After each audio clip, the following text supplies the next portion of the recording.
Okay, good afternoon. We're back in session, and we'll begin our afternoon session with the Educator Standards and Practice Committee, chaired by Dr. Olivia Oxendine. Dr. Oxendine. Thank you, Chair Davis. It's my pleasure to chair this committee. Along with me in this leadership capacity is Ms. Amy White.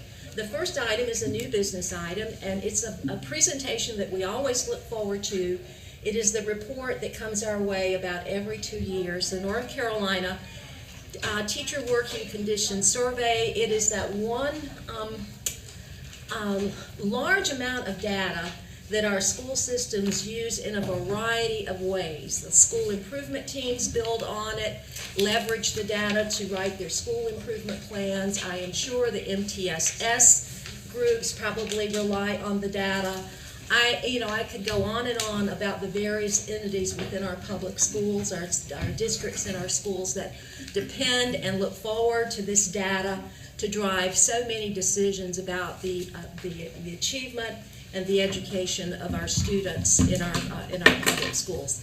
So presenting today is Dr. Alessandro Montanari, and he is going to be joined by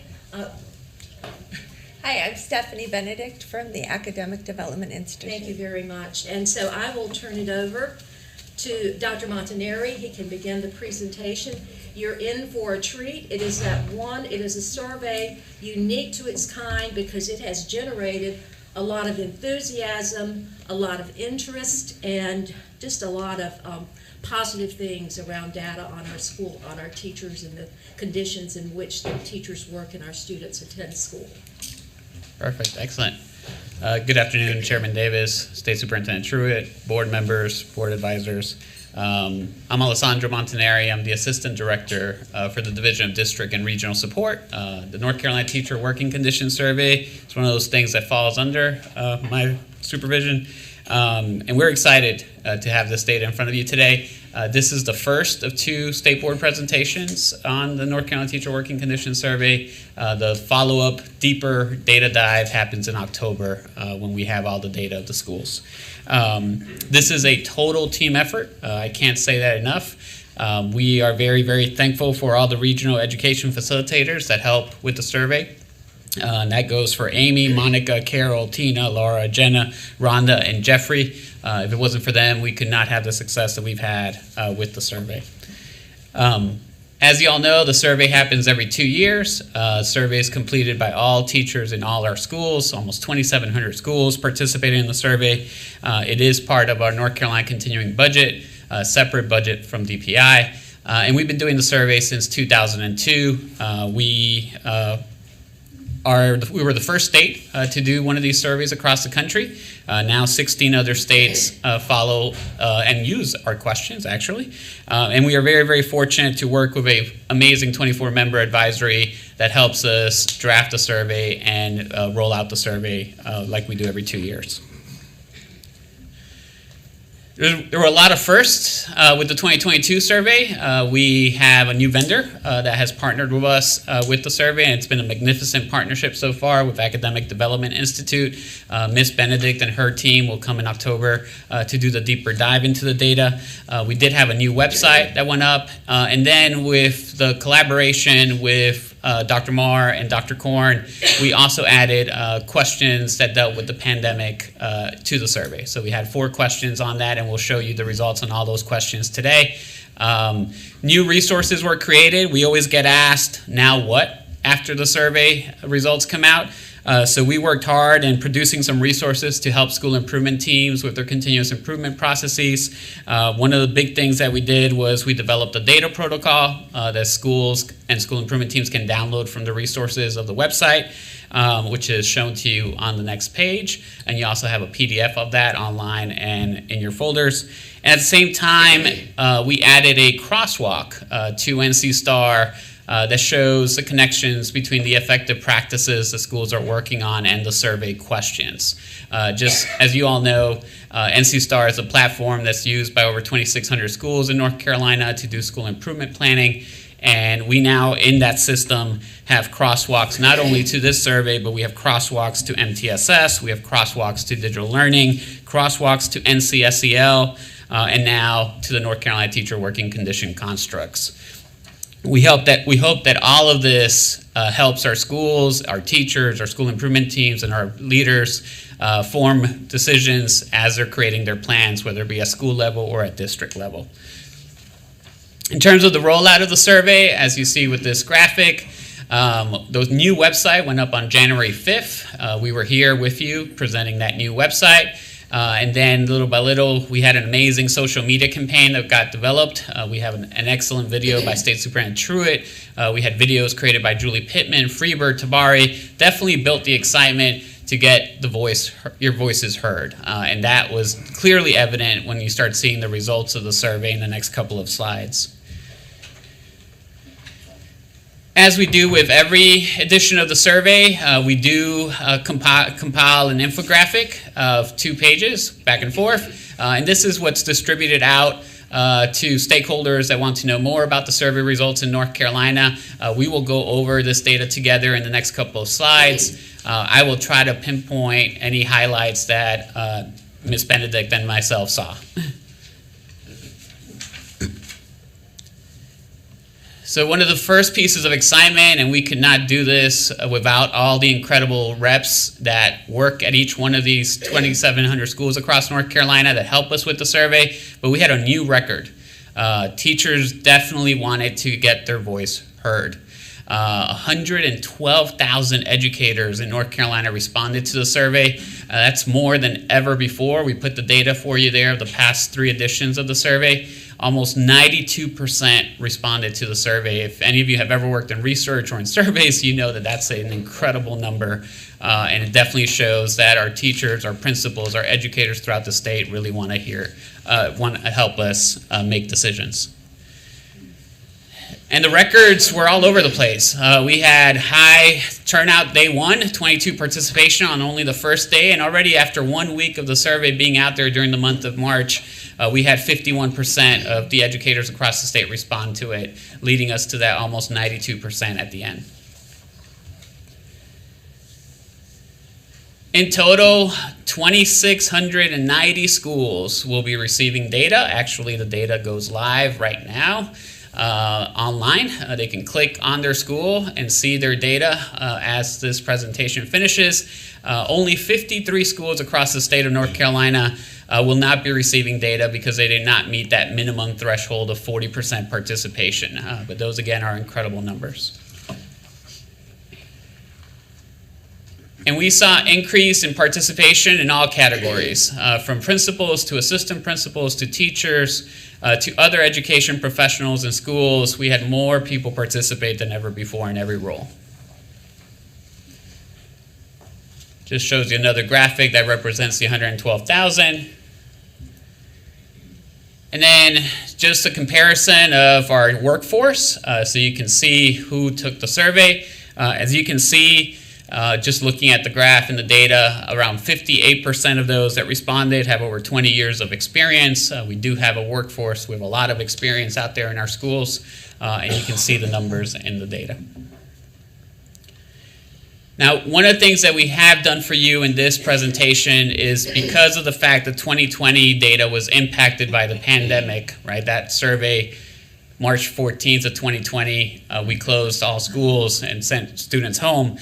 We are in all the slides you're about to see. You're going to see comparison not only to 2020 but also 2018. So you can see a full spectrum of 3 survey editions, so you can see how the data changed. With regards to the questions of highest rate of agreement, and this is from the teacher side of it, safety definitely came out on top. We see lots of questions that had to do with safety that were teachers strongly agreed in terms of rate of agreement, as you can see here, in terms of having plans and practicing safety procedures in their schools.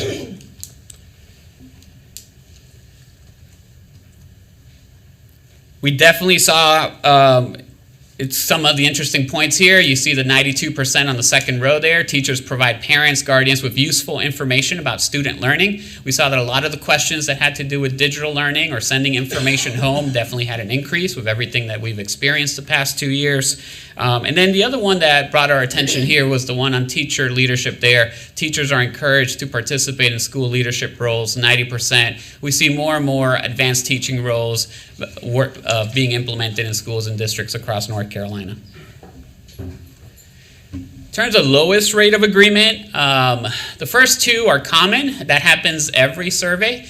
We always get around 40%, 45% of teachers responding this way to the homework questions. And that makes sense because not every school in our state gives homework, especially elementary schools.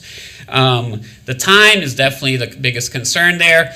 You had 57% of teachers, of educators responding that just is not sufficient, especially with everything that they've encountered these past 2 years. I think it's been clearly stated by all of you. Definitely you're going to notice in the time construct, the numbers go down a little. Professional learning opportunities was the other area of concern. It's kind of interesting when you look at the teacher survey questions and when you look at the principal survey questions, both teachers and principals responded almost the same. You see the same thing about professional learning opportunities both being needed at teacher level and also at school leadership level.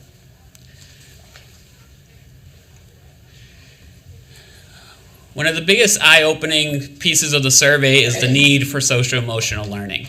That is clearly evident in the responses.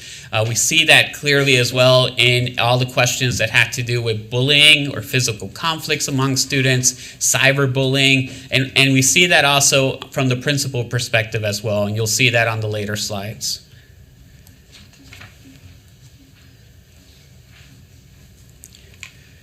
Not surprisingly, the largest increase in terms, when we compare surveys, the largest increase, those top 2 questions or top 3 questions you see there have to do with technology. We see a huge increase of technology use in our schools because of remote learning these past 2 years and the impacts of the pandemic. So those are the questions that had the highest increases.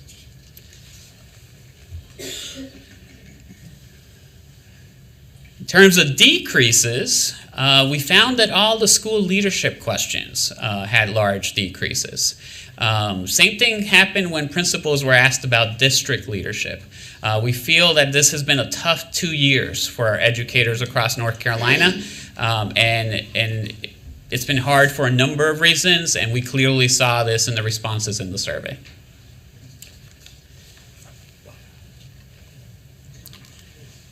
So we promoted the survey heavily, as you all know, and one of the things we stated over and over again on social media and online was your voice matters. And I think that educators took that to heart and definitely took part in the survey. We do see decreases in most of the constructs, as you can see. The 2 constructs that went up on this edition of the survey were equity and school safety. But you do notice that there are 9% or 11% decreases from the past 3 survey editions when we talk about professional learning opportunities, instructional practices and supports, and retention, which shows the need out there and the desire out there. And just as we tell our school improvement teams to look at the data when making decisions, we obviously will look at this as we make decisions the next 2 years. These are the same types of slides, but now it's from the principal's perspective. Number 2 there, community support and involvement. Principals are knowledgeable about issues in the community. A lot of principals continue to tell us that, especially with everything that's happened these past 2 years, they feel that they're very tight and very close with everything that's going on around them. And then you also bring, in terms of the principals, strongly agree questions. You also see, just like the teachers, the safety questions pop up. Principals, once again, this is the opposite. This is lowest rate of agreement, and you see the same social-emotional learning needs principals are identifying. You see cyberbullying being a huge issue. You see bullying being a problem, and then also as well school conflicts, student conflicts. Teacher intention and retention. This is always an interesting part of the survey. Not much has changed from 2020 to 2022. If you look, I'll start with the bottom one, question 10.3 there. What condition mostly affects your willingness to keep teaching? And exactly 33%, just like in 2020, said that school leadership is the most important piece for me to stay in my school building. We have plenty of research that backs that up as well.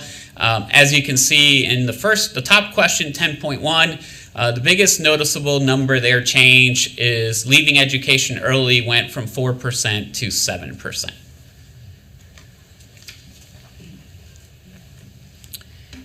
Now what you'll have is all the slides are all the questions of the survey. You can see comparisons from 2018 to 2020 to 2022.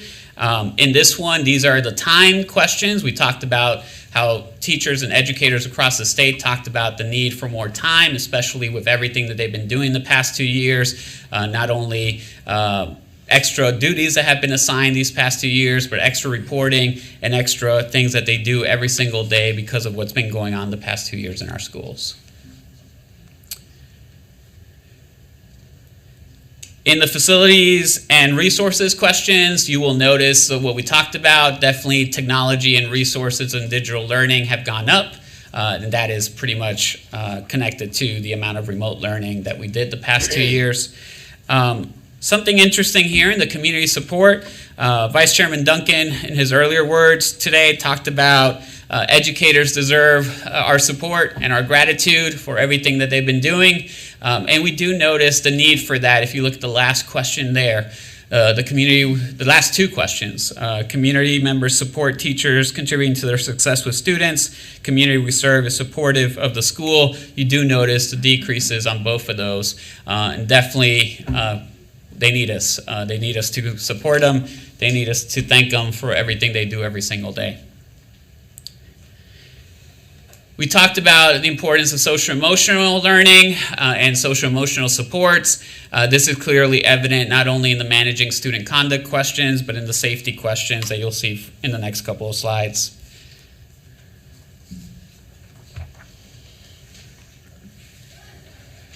One of the biggest things that we've been focusing on the past couple of years is talking to school leaders and school improvement teams about the importance of teacher voice. And that is that last question you see there. Teachers have an appropriate level of influence on decision making in the school. We continue to see that number decreasing, and we continue to push our school leaders and our school improvement teams to listen to teachers and help teachers in making those data-driven decisions in their buildings.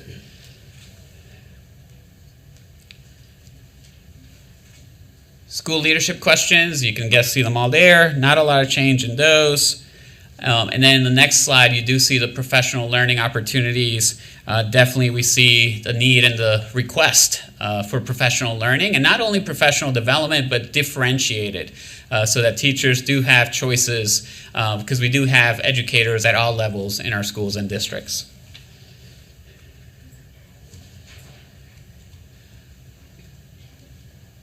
The next slide has to do with instructional practices and supports. Those are all the questions with regards to that category in the survey. One of the things we notice here, and we also notice it in the principal questions, is the desire to collaborate. Teachers are really looking to learn from each other, just like principals are looking to learn from each other. And you see that in the questions towards the middle about teachers working together or encouraged to visit other classrooms and work with other teachers. That's a continuation of instructional practices. Then we go into equity. Equity was a new construct that was added to the survey in 2020. So we don't have 2018 data, but we see an increase. We know that equity has been pushed hard in all our schools and districts. We definitely talk a lot about it nowadays. So we do see that immediate impact in the survey results.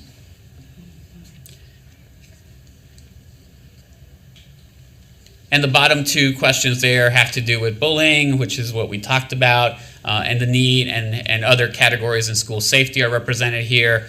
So you can clearly see that not only these 2 years have been tough on our educators, but these 2 years have also been tough on our little ones as well, and the need for this type of social-emotional work. Okay. Whew. I'm trying my best here. Do you need a break? No, we're good. Data after lunch, nothing like it. Some water. We talk about the 4 questions that had to do with the impact of the pandemic. So here are the 4 questions. This is the first one, and as you can see, we do have about almost half, 45%, if you add row 2 and row 3 there, that talk about a majority of time has been spent reteaching. Over 50%, over 75% has been spent reteaching, and that is as expected, I believe, with everything that we've been through. If you look at the next slide, this is them responding to needs for social emotional health support compared to previous years, and you see a whopping 70%, almost 70%, of teachers saying much more than before or somewhat more than before the need for social, emotional, and mental health support.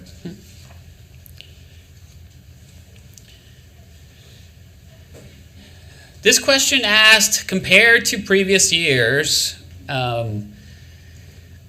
your students' current academic progress, how does it compare? And we see that the majority, about 60%, 36 plus 23, 59% of our educators said that their children came in about 1 year behind or 6 months behind with everything they've experienced.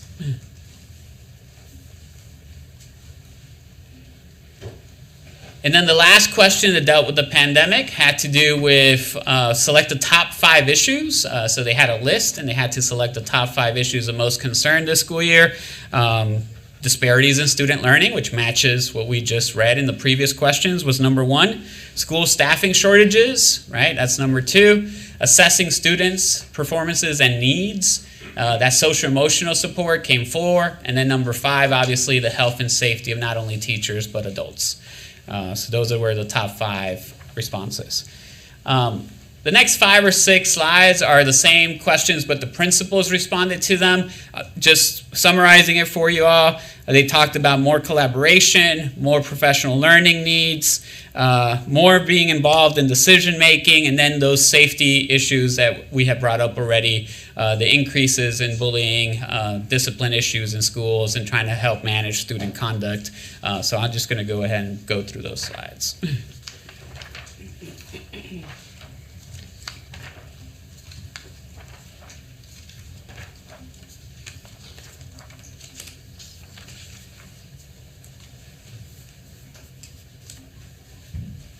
Okay, so as Dr. Oxendine pointed out, this is a vast amount of data that we compile and we put together for all types of different reports for superintendents and districts and schools. Heat maps went out this weekend, so superintendents received heat maps comparing their district to other districts in the region, and then comparing every school on how they did on their constructs. We will have scatter plots, just like in the past, available around July, the first week of July, hopefully a little earlier. And then as soon as we have all the data from testing, we will have all the other pieces of data available for that state board presentation in October.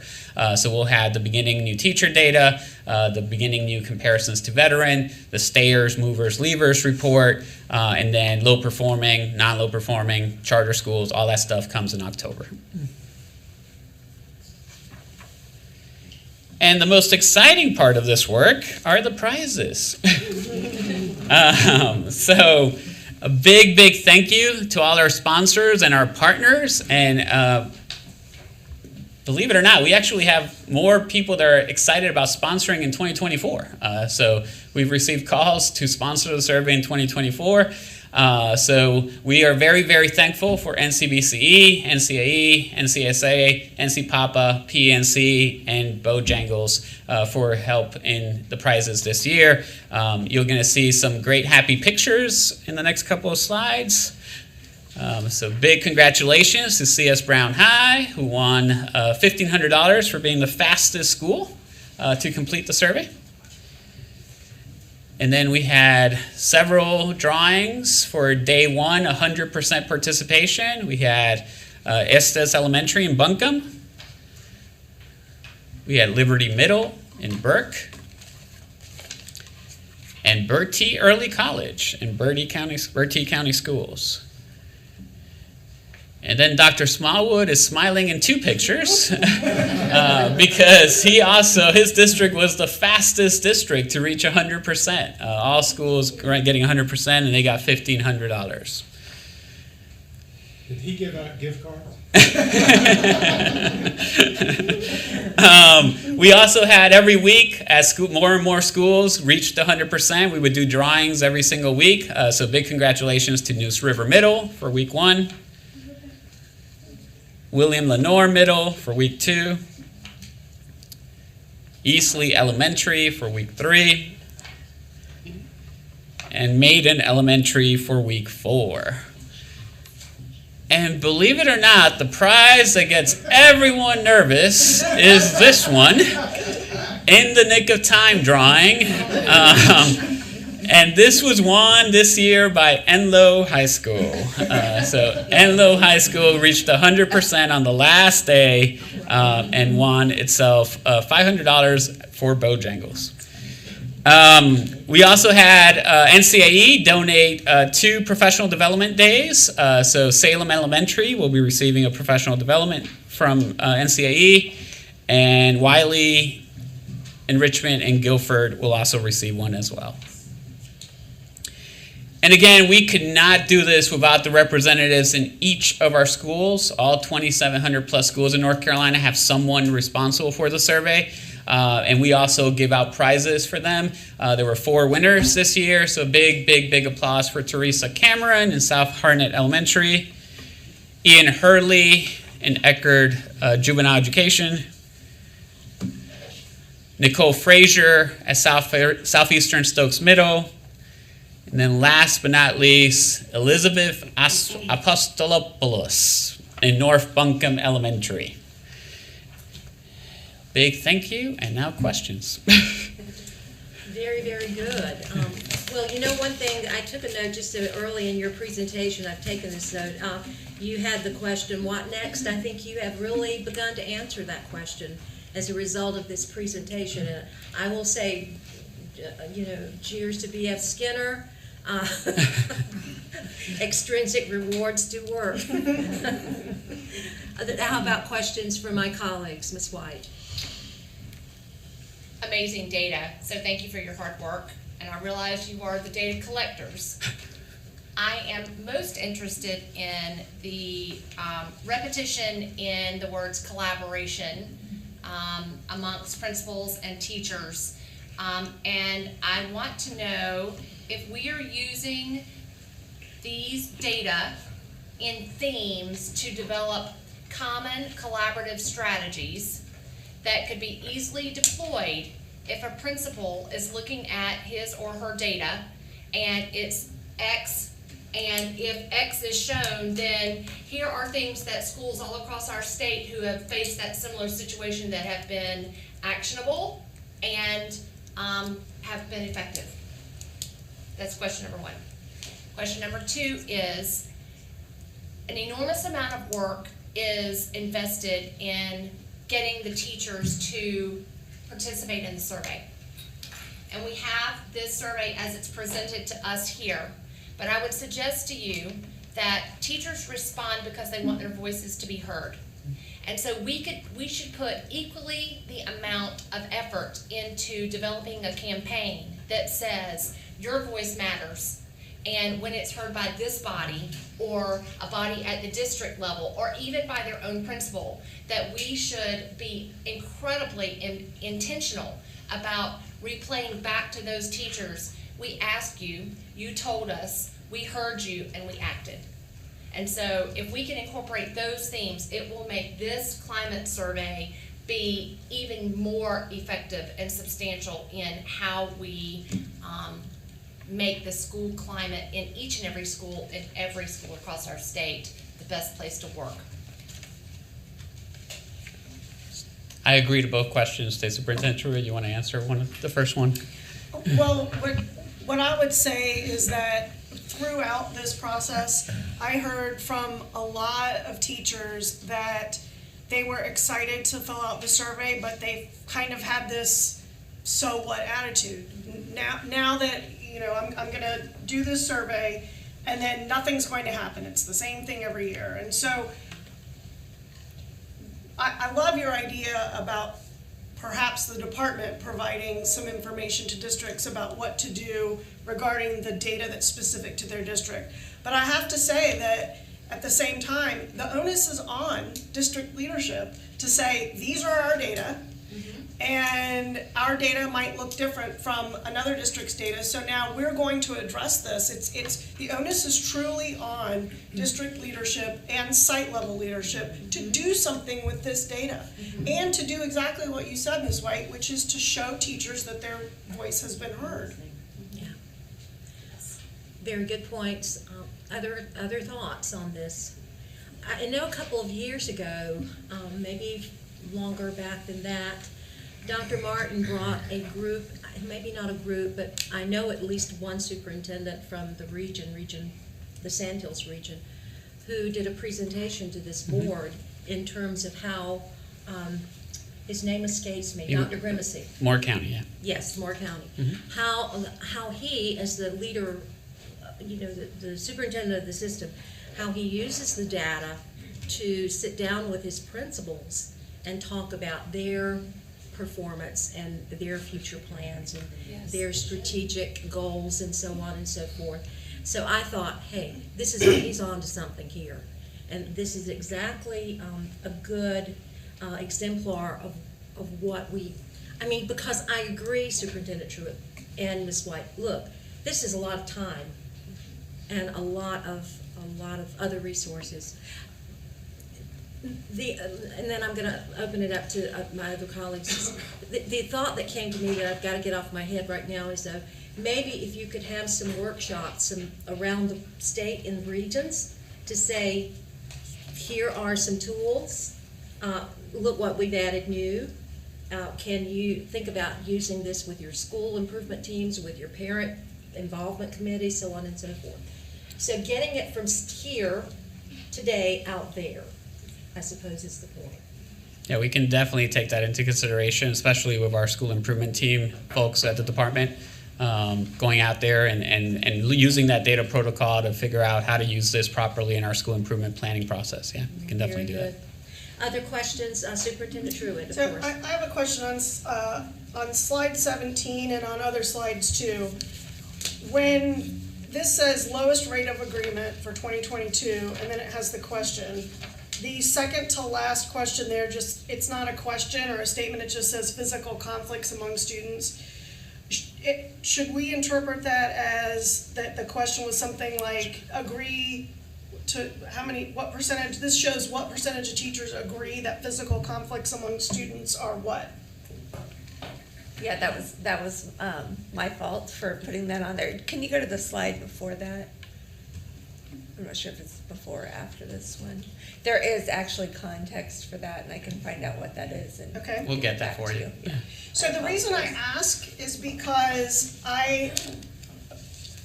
if you look at slide 41, and if you look at some other slides that are from the teacher's point of view throughout the survey about managing student conduct and the problem with physical conflict among students, it's very clear that there's a disconnect between principals' point of view about the degree to which they are managing student conduct and the teacher's point of view about how that is being managed.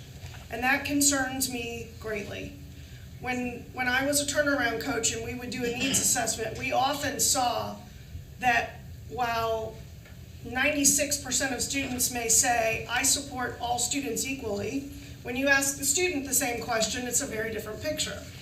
And I'm seeing hints of that here between principals and teachers, specifically with student conduct. And this concerns me because I hear from teachers frequently that, this survey makes it clear every year that school leadership matters. And the extent to which a teacher feels supported by her principal is paramount to retention. And so this is something that I would like to dig in more with you and Dr. Martin and see if we can get some more some more clarity around this and do some further work. Thank you. Very good points. Other questions or comments from my colleagues from the board, advisors? Okay, then we will, thank you so much. Thank you. Mr. Montanari and Ms. Benedict for the hard work that you've committed to this report and all the work that led up to it, definitely. Thank you. You're welcome, thank you. And we will go to the next item, which is also a, this is ES&P 1, an action on first reading. And this pertains to, we discussed this last month, this pertains to the approval of the EPP preparation framework that the State Board of Community Colleges has developed. And this is going to be a very important tool for interested campuses, community college campuses, who want to add an EPP to their curriculum or to their programs of study, rather than going through the repetitive process of a peer review by each campus. This framework serves as a very useful tool that streamlines that process. So the board is going to take action on this framework tomorrow. This does not negate the role of the State Board of Education in hearing from the individual campuses that wish to add an EPP to their programs of study. This legally, the State Board of Education must continue to approve or not approve or take action on our EPPs. But it is a marvelous partnership. It represents innovation, and it is also going to do wonders in terms of increasing the pipeline of teachers in North Carolina. So I will turn to Dr. Seiberg, who will take us further in the presentation. Good afternoon, board members. So the recommendation to the State Board for your consideration for tomorrow is to approve the Community College Systems Application Proposal as a framework for the individual community colleges within that system to pursue for initial authorization as an ed prep program provider. And it's a little bit of a mouthful there, so I'm going to walk you through a little bit of this. If you've probably seen me here a couple of times saying we're working on it, and it's because it's been a complicated process. So the application before you, the system application, has been peer reviewed twice. It's been refined from those peer reviews to improve and refine the application.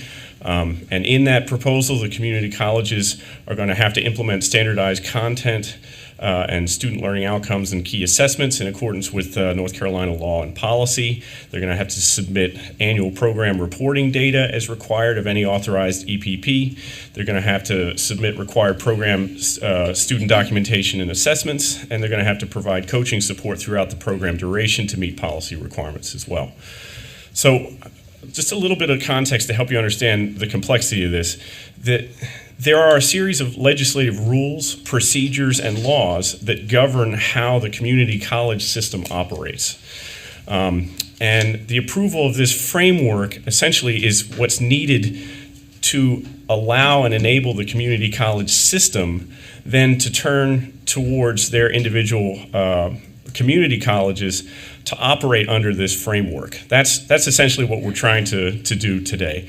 And once that initial framework is approved, then the community college system can stand up the various courses, set up the curriculum, and then ultimately allow the individual community colleges to work to meet the infrastructure that's embedded in what's before you today to formally apply for starting a program.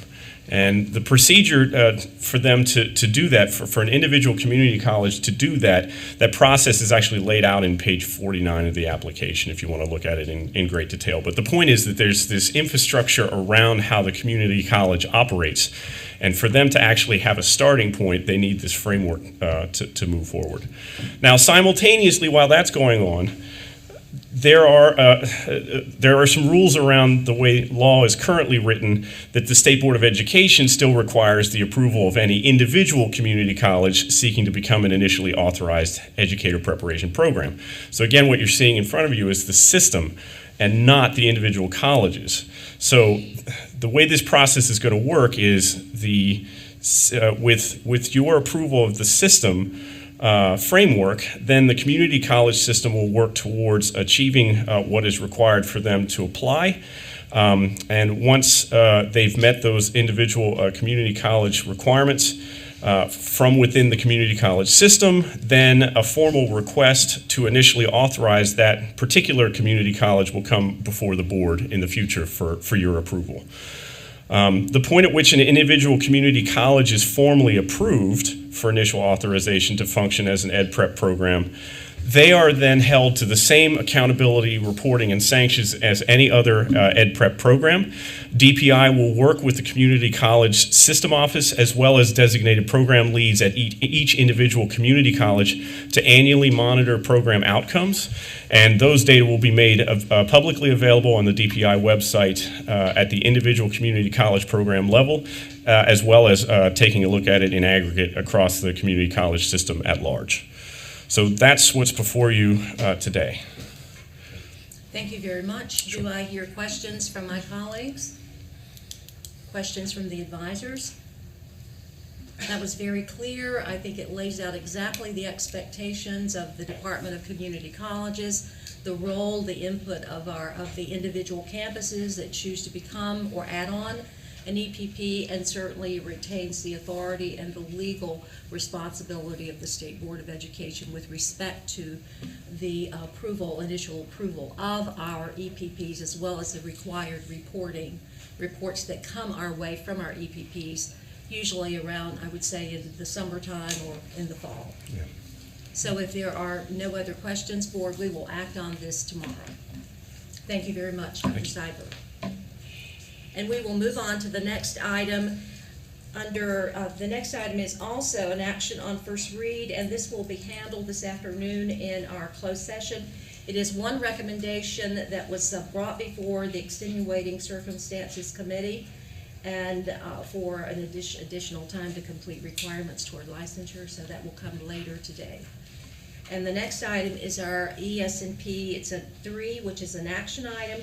Mr. Logan, Carl Logan, presented to the State Board last month in a discussion item a change to the membership on the Driver Education Advisory Task Force to remove the term limits of 11 categories of members on this 19-member task force. So, Mr. Logan, do you have anything else to add to my comments?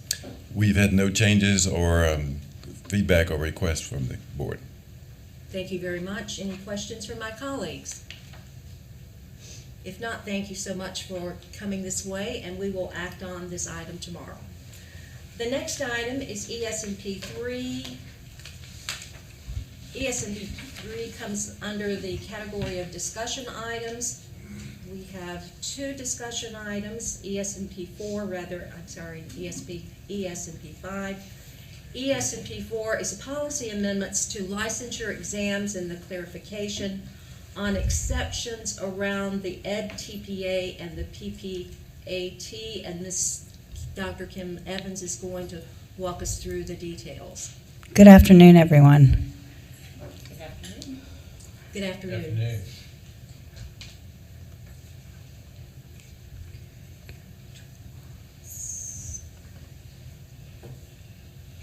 There you go. So the policy, the policy amendments for LICN 003 have 2 parts to it. The first part is the pedagogy assessment clarification, which is needed as a result of confusion from the field. And what we've done, if you'll go to the next slide, is rename Section 3 to the pedagogy assessment requirement instead of referring specifically to the PLT or the principles of learning and teaching assessment, and also removing the text specifically about the PLT because that caused confusion around what pedagogy assessments were accepted for that requirement. And then for the clarification, we put in there which assessments were accepted for that requirement, the Ed TPA or the PPAT. And just as a reminder, the Ed TPA is specific to licensure areas, so there's specific workbooks for that particular assessment. And then the PPAT is a general pedagogy assessment for any licensure area. And so then it also clarifies, sorry, if you could go back, sorry about that. If you, the PLT, it demonstrates that there is a way to be able to accept the PLT, and this is for specific licensure areas that do not have workbooks for Ed TPA, and this is where your EPP does not support the PPAT, but it uses the Ed TPA, and there is no Ed TPA workbook for that candidate's licensure area at the time of being admitted to that EPP. So this is specific for, right now, a handful of CTE licensure areas. Could you repeat that, please? Dr. Evans, please do not give us a quiz at the end of this. Would you break it down for us? Sure. I think NTPA is educative teacher performance assessment. So the first part is saying that the two assessments that are accepted for the pedagogy assessment requirement are the Ed TPA or the PPAT. And just as a reminder, Ed TPA is licensure area specific, and the PPAT is a general pedagogy assessment that can be used for any licensure area. And so there are a couple CTE licensure areas that do not have Ed TPA workbooks. And as a result of that, the PLT may be used in place of Ed TPA because those licensure areas are not covered right now with those specific workbooks. And what needs to be done in order for the PLT to fulfill this requirement is that the EPP does not support the PPAT. So essentially, they are using the Ed TPA for those licensure areas. And then you don't have, for your specific licensure area, so this would be a handful of those CTE area, licensure areas, there's no Ed TPA workbook available when you are admitted to the EPP.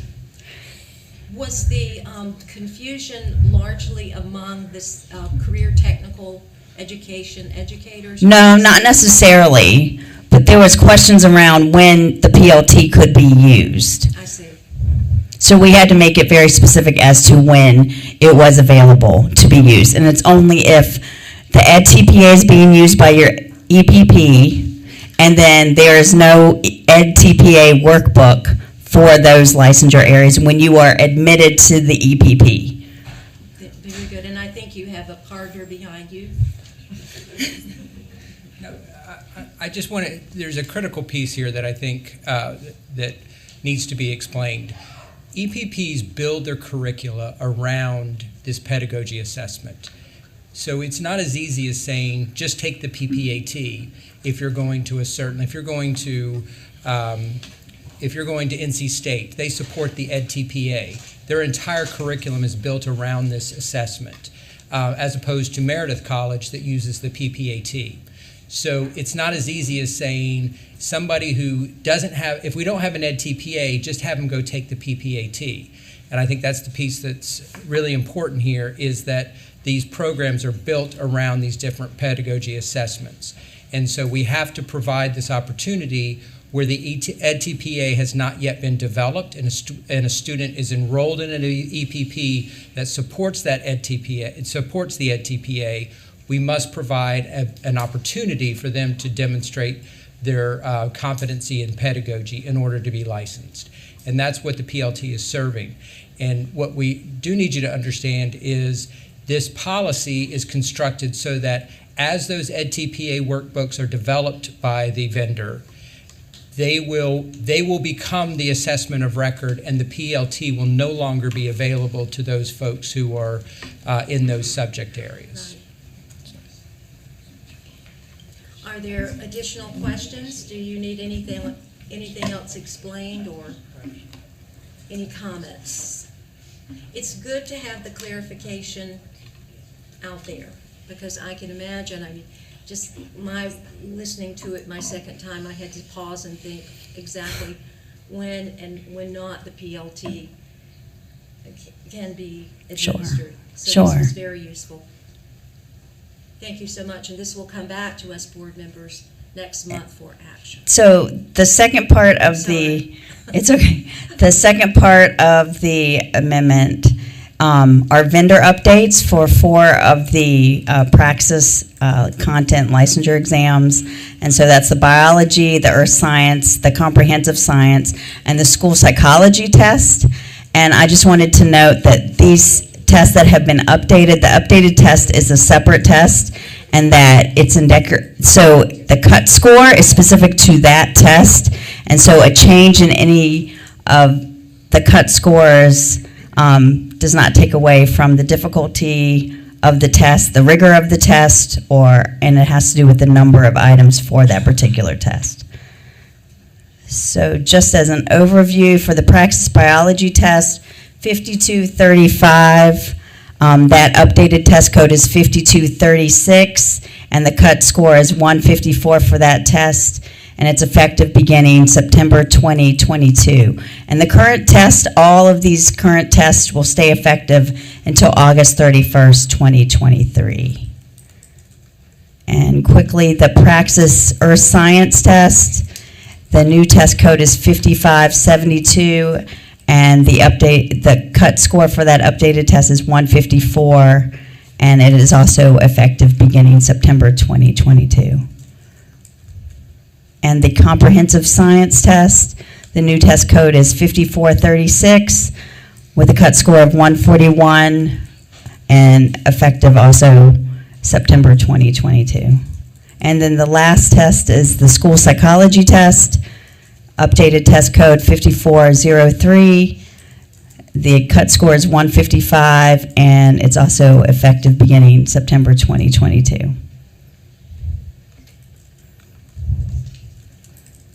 And the last frame, I see hands on that frame for questions or comments. Thank you, Dr. Evans. Sure. And then we will move on to the final item under discussion. ES&P 5 is relative to the policy area eval 001, job classification for the non-certified public school employees. It is the responsibility of the State Board of Education to design, to develop job descriptions that roll into evaluation models for non-certified personnel, and this item is coming before us, and it pertains to the area of the deaf-blind intervener position classifications. And thank you so much for being here. Thank you. I'm Sherry Vernelson. I'm one of the section chiefs in the Office of Exceptional Children for the Sensory Support and Assistive Technology section, and deaf-blind interveners would fall under my area in the Deaf-Blind Project. So it's good to be with you today.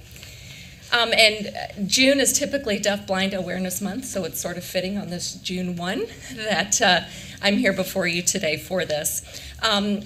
So as Ms. Oxendine said, that this general statute gives you the authority to develop position evaluation descriptions covering those positions in local school administrative units for which certification by you is not normally a prerequisite.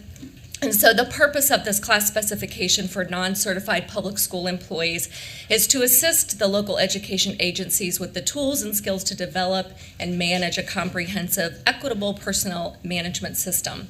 And so we know that a high priority for you, for our office, the deafblind community, and parents of children who are deafblind is the equitable access of education for all students, including those who are deafblind. So inclusion of this intervener position classification is one pathway for ensuring equitable access for these students. So the North Carolina Deafblind Project is a federal grant program that has been awarded to the Department of Public Instruction Office of Exceptional Children, and in conjunction with our project partners, the ECU Deafblind Teacher Support Program and the Exceptional Children's Assistance Center, we've been working diligently to provide guidance, technical assistance assistance and support to public school units, parents, and others about deafblindness and deafblind interveners. And through these efforts, our project is consistently asked for a job description for a deafblind intervener. So for those of us with vision and hearing, our world extends as far as we can see and hear. But for those with deafblindness, their world may be much narrower, and their concepts of the world depend upon what or whom they have had the opportunity to physically contact. And so a deafblind intervener is a specialized professional who works consistently one-to-one with an individual who is deafblind to help him or her gather information, develop and use communication skills, and establish relationships with people. Because they are highly specialized and because there is no current standard criteria to determine if a student requires a deafblind intervener, their role is often misunderstood by many, including the student's educational team. So because of this misunderstanding, then the Office of Special Education Programs issued some guidance regarding deafblind interveners as a related service under IDEA. So prior to bringing this to you today, our deafblind project engaged in a stakeholder process to gather input about what potential classifications could look like. So we held meetings in January and February of this year. And then we held a public comment period during the month of April to capture feedback from the community at large as well. Our external stakeholders invited included a current deafblind intervener, parents, an individual who is deafblind, an exceptional children director, a teacher of the visually impaired, and a teacher of the deaf and hard of hearing, an interpreter, a classroom teacher, and the directors for the schools for the deaf and blind. And so these stakeholders provided valuable information and input which helped shape these classifications that are set before you for discussion today. Multiple communication avenues were used to remind the community about the public comment period. However, we did not receive any additional comments during that time. So we are very fortunate in North Carolina to have a deafblind intervener mentoring program through the ECU Teacher Support Program. And over the course of 2 years, individuals and typically paraprofessionals complete a series of facilitated online modules addressing the role of effective strategies by interveners, and they develop an e-portfolio demonstrating their knowledge, skills, and dispositions. The candidates submit their e-portfolio to a national center at the University of Colorado in Denver for evaluation to determine their eligibility for this national certification. The Deafblind Intervener Mentoring Program, including the certification application fee through the ECU Teacher Support Program, is provided free of charge through our funding through our North Carolina Deafblind Project. So just to give you an idea of how many people have gone through this since 2018, and this is a small group of people, from 2018 to 2021, 4 individuals completed the module training. 3 of them submitted e-portfolios and received national certification. And then during the 2021-22 academic year, 3 individuals completed the module training and are preparing to submit their e-portfolios during the 22-23 academic year. 4 more candidates are slated to complete the training modules and submit their e-portfolios by December of this year. And registration is currently open for the 22-23 training cohort. So due to these classifications, we've developed a technical assistance package to provide additional support and guidance to public school units who are seeking information on deafblind interveners. The development of this package was based on feedback surrounding the potential key problems identified during our stakeholder process, using a potential problem analysis in hopes of addressing any confusion surrounding this position classification.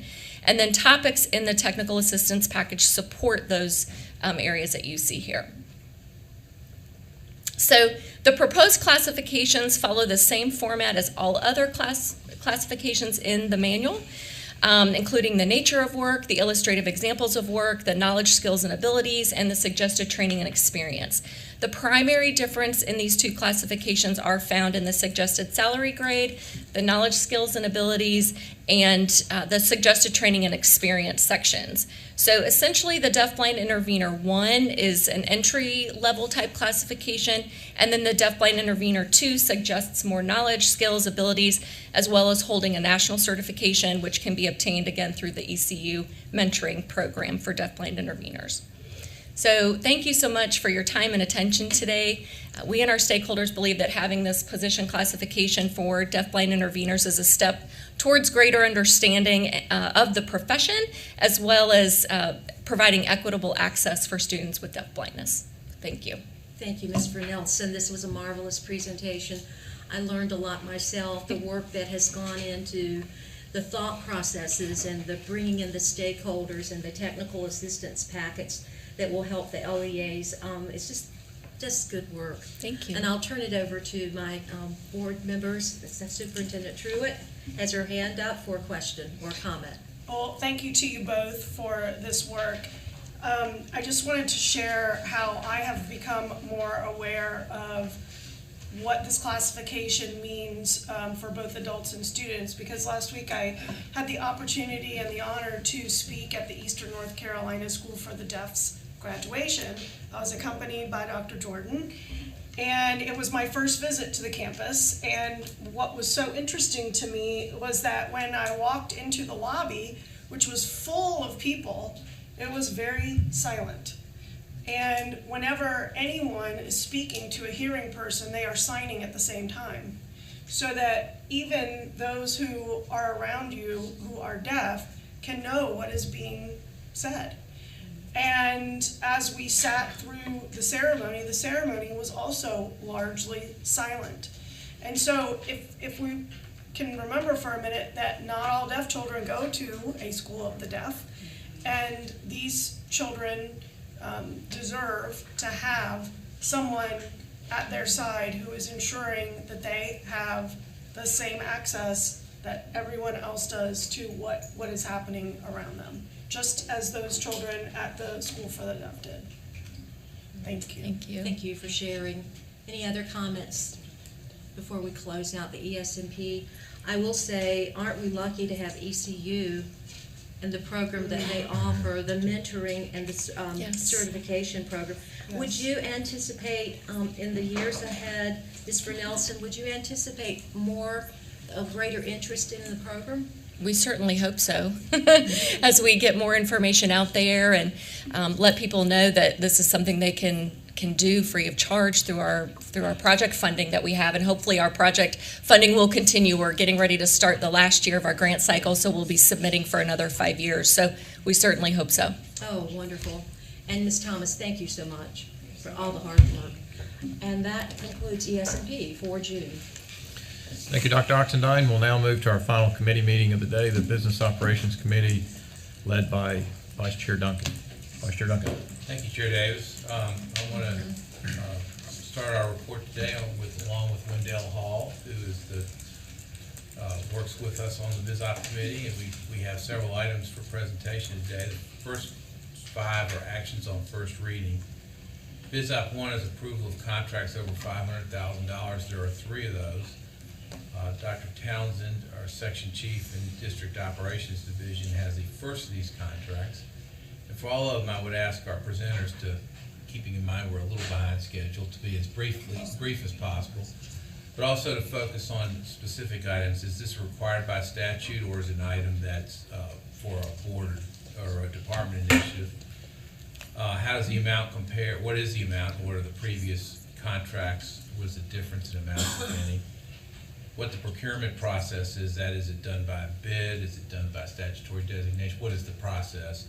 And the last thing is why we need the contract. I think those are all helpful pieces of information. Dr. Townsend, welcome. Good afternoon, everybody. I am Eileen Townsend I'm the Chief of Insurance. And just briefly, what you have in front of you is an Amendment 5, which is a request for extension of our workers' compensation contract that is currently serviced by our third-party administrator, Sedgwick. Currently we have a 7-year contract with Sedgwick. again, as our third-party administrator. And because of this ongoing pandemic and the enormity of putting this out to bid, I went to purchasing and contracting early this year, and I asked if we could get an extension for the 7-year to take it into an 8-year contract. That was granted by purchasing and contracting, with the understanding that I will go out to bid this fall to begin the process for, you know, for the contract for the following year. So what I'm asking the State Board of Ed to do is to grant this extension. The extension will go from July 1, 2022 to June 30th, 2023. The amount of the renewal, I have negotiated at the expiring rate, which is $3,576,462. Sedgwick agreed to renew it at the expiring number. Just to give you an overview of what the workers' compensation contract is, it is, again, third-party administrator is responsible for many aspects of this contract. We as employers are responsible to provide workers' compensation benefits to our employees, and the third-party administrator is responsible for, first and foremost, all the claims capture. So that includes about 8,000 new claims that they capture on their very secure and robust system. They also hold all of the old workers' compensation claims that we have pending or are in the process of litigation, hopefully to be settled. They also intake claims, new claims, for anyone that gets hurt on the job. Their responsibility is to take care of all of that data. That data includes things such as wage information, employee information, the medicals that are associated with the comp claim, and of course the claim itself. So there's a lot of data that they capture for us.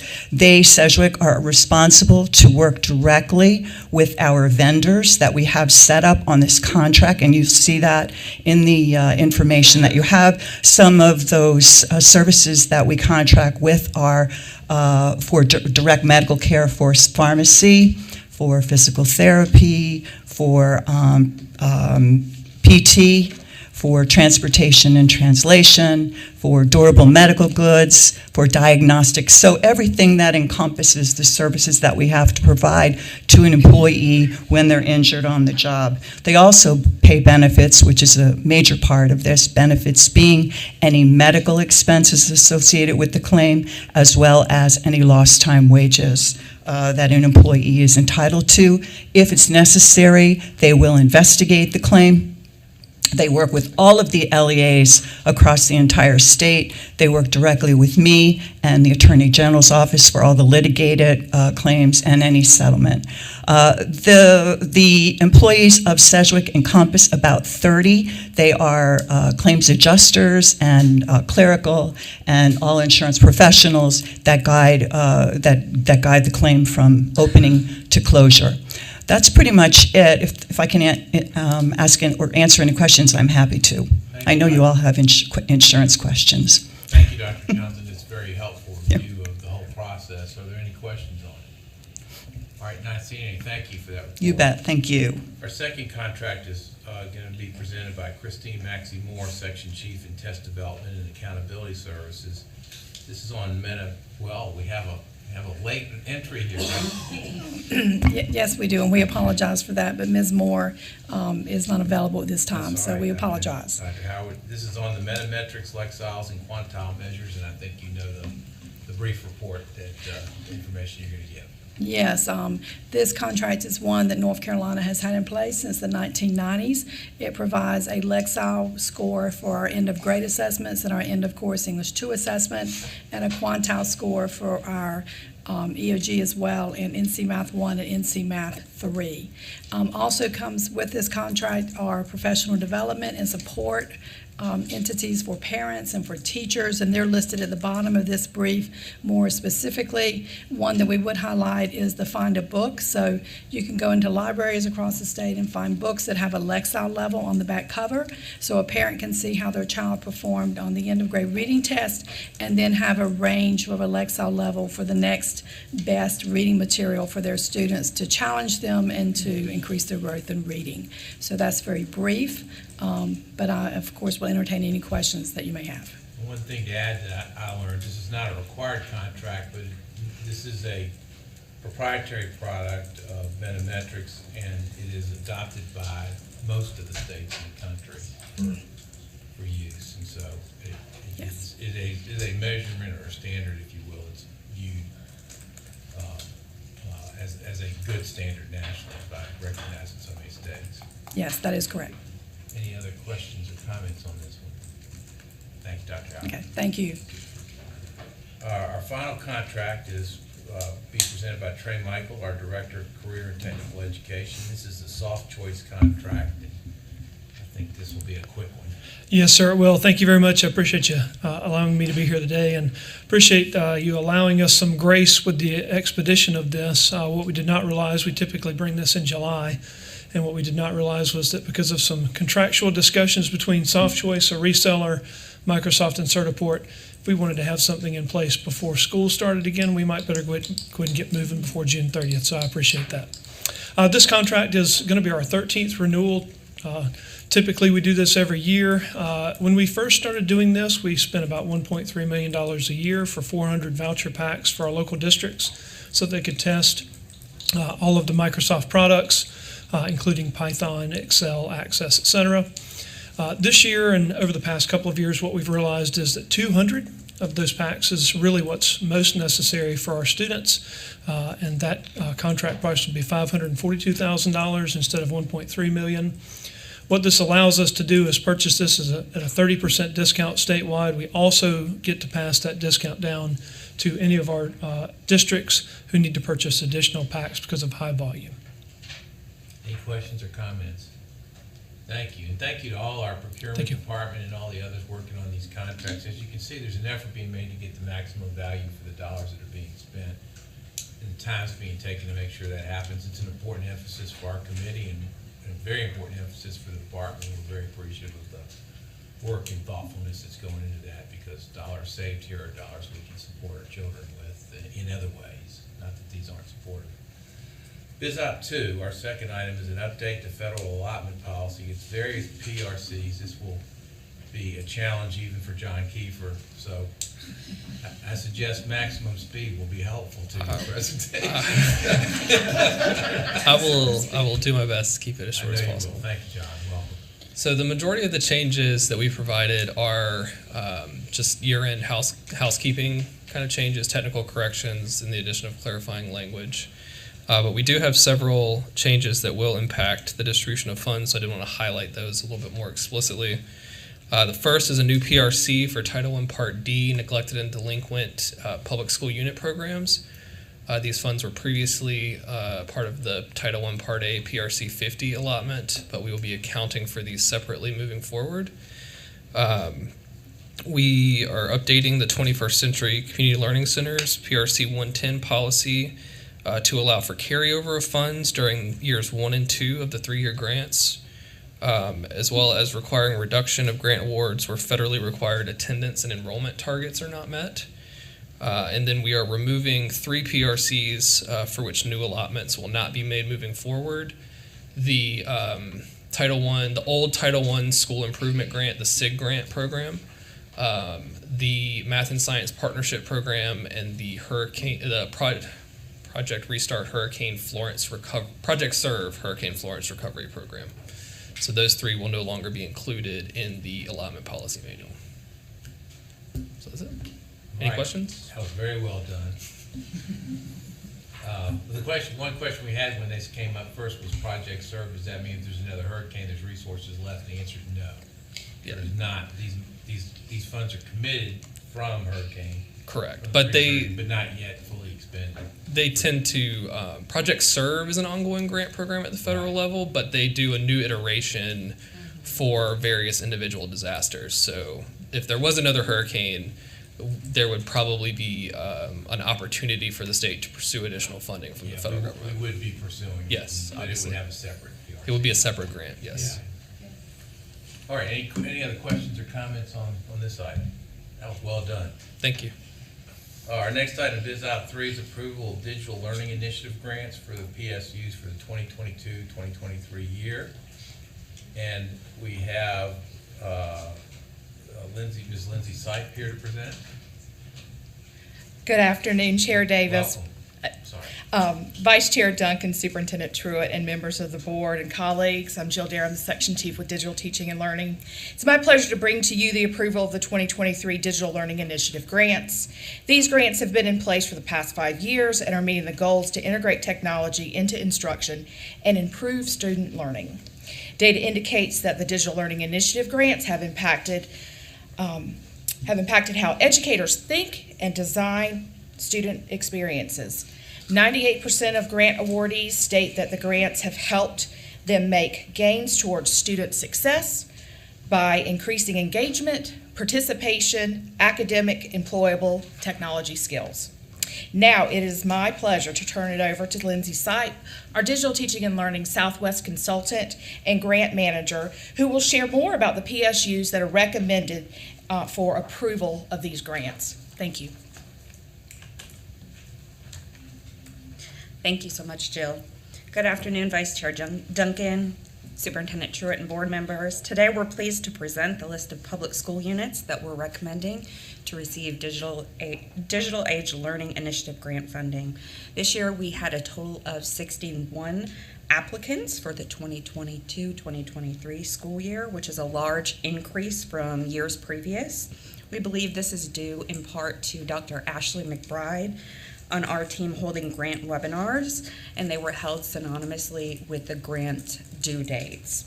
The webinars help participants build really strong, well-written, well-researched grants, and we also had a large increase in grants that were ranked strong, which I believe is no coincidence. The webinar series is something that we plan on continuing as we move forward with DLI grants.